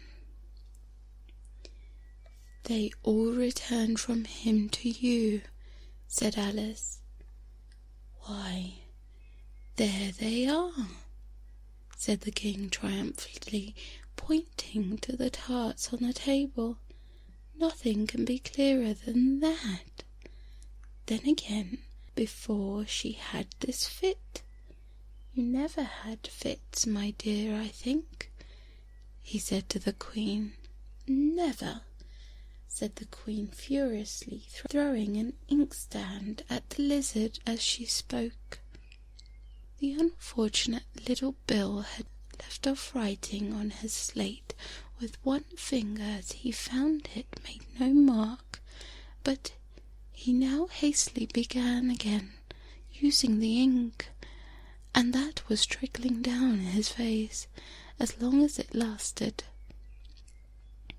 "Then the words don't fit you," said the king, looking around the court with a smile. There was dead silence. "It's a pun," the king added in an offended tone, and everybody laughed. "Let the jury consider their verdict," the king said for about the 12th time that day. "No, no," said the queen. "Sentence first, verdict afterwards." "Stuff and nonsense," said Alice loudly. "The idea of having the sentence first." "Hold your tongue," said the queen, turning purple. "I won't," said Alice. "Off with her head," the queen shouted at the top of her voice. Nobody moved. "Who cares for you?" said Alice. She had grown to her full size this time. "You're nothing but a pack of cards."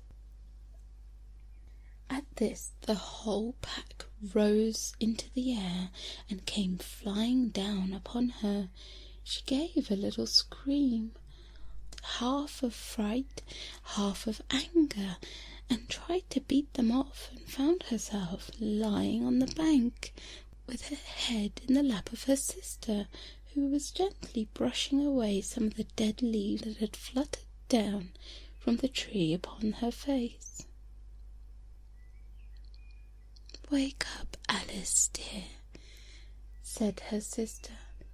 "Why, what a long sleep you've had."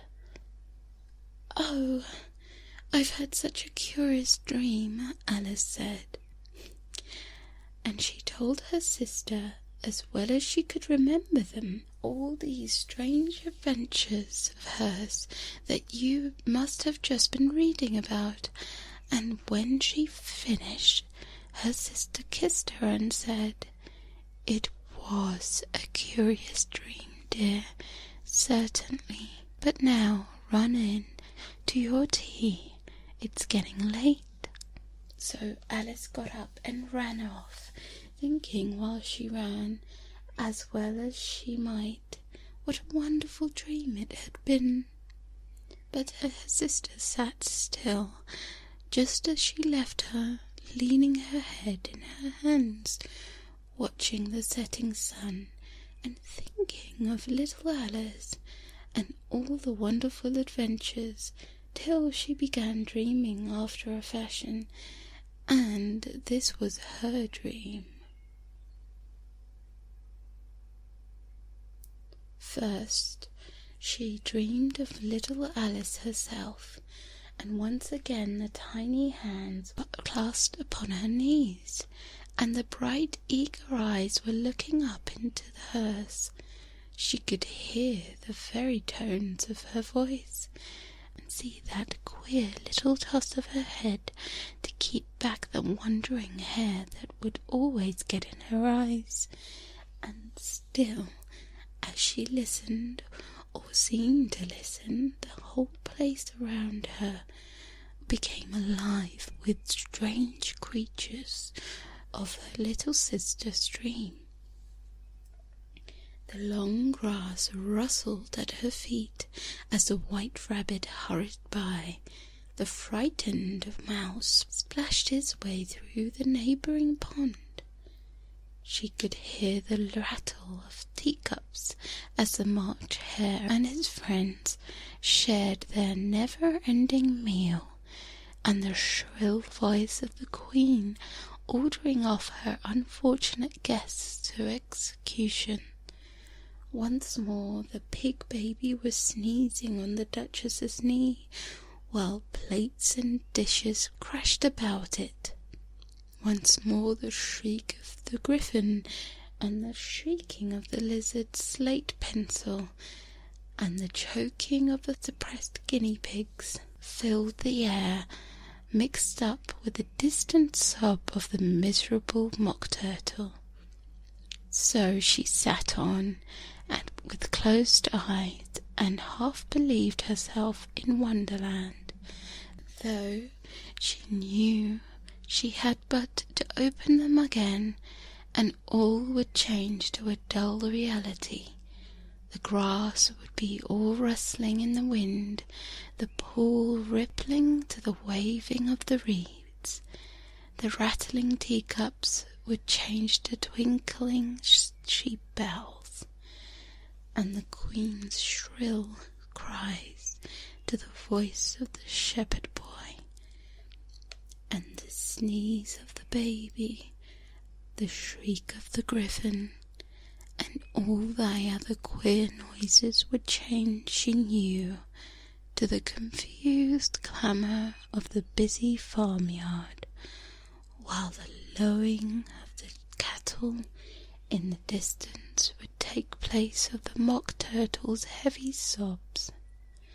Lastly, she pictured herself how the same little sister of hers would be in an after time, be herself a grown woman, and how she would keep through all her riper years the simple and loving heart of her childhood, and how she would gather about other little children and make their eyes bright and eager with many a strange tale, perhaps even with the dream of Wonderland of long ago, and how she would feel with all their simple sorrows, and find pleasure in all their simple joys, remembering her own child life and happy summer days.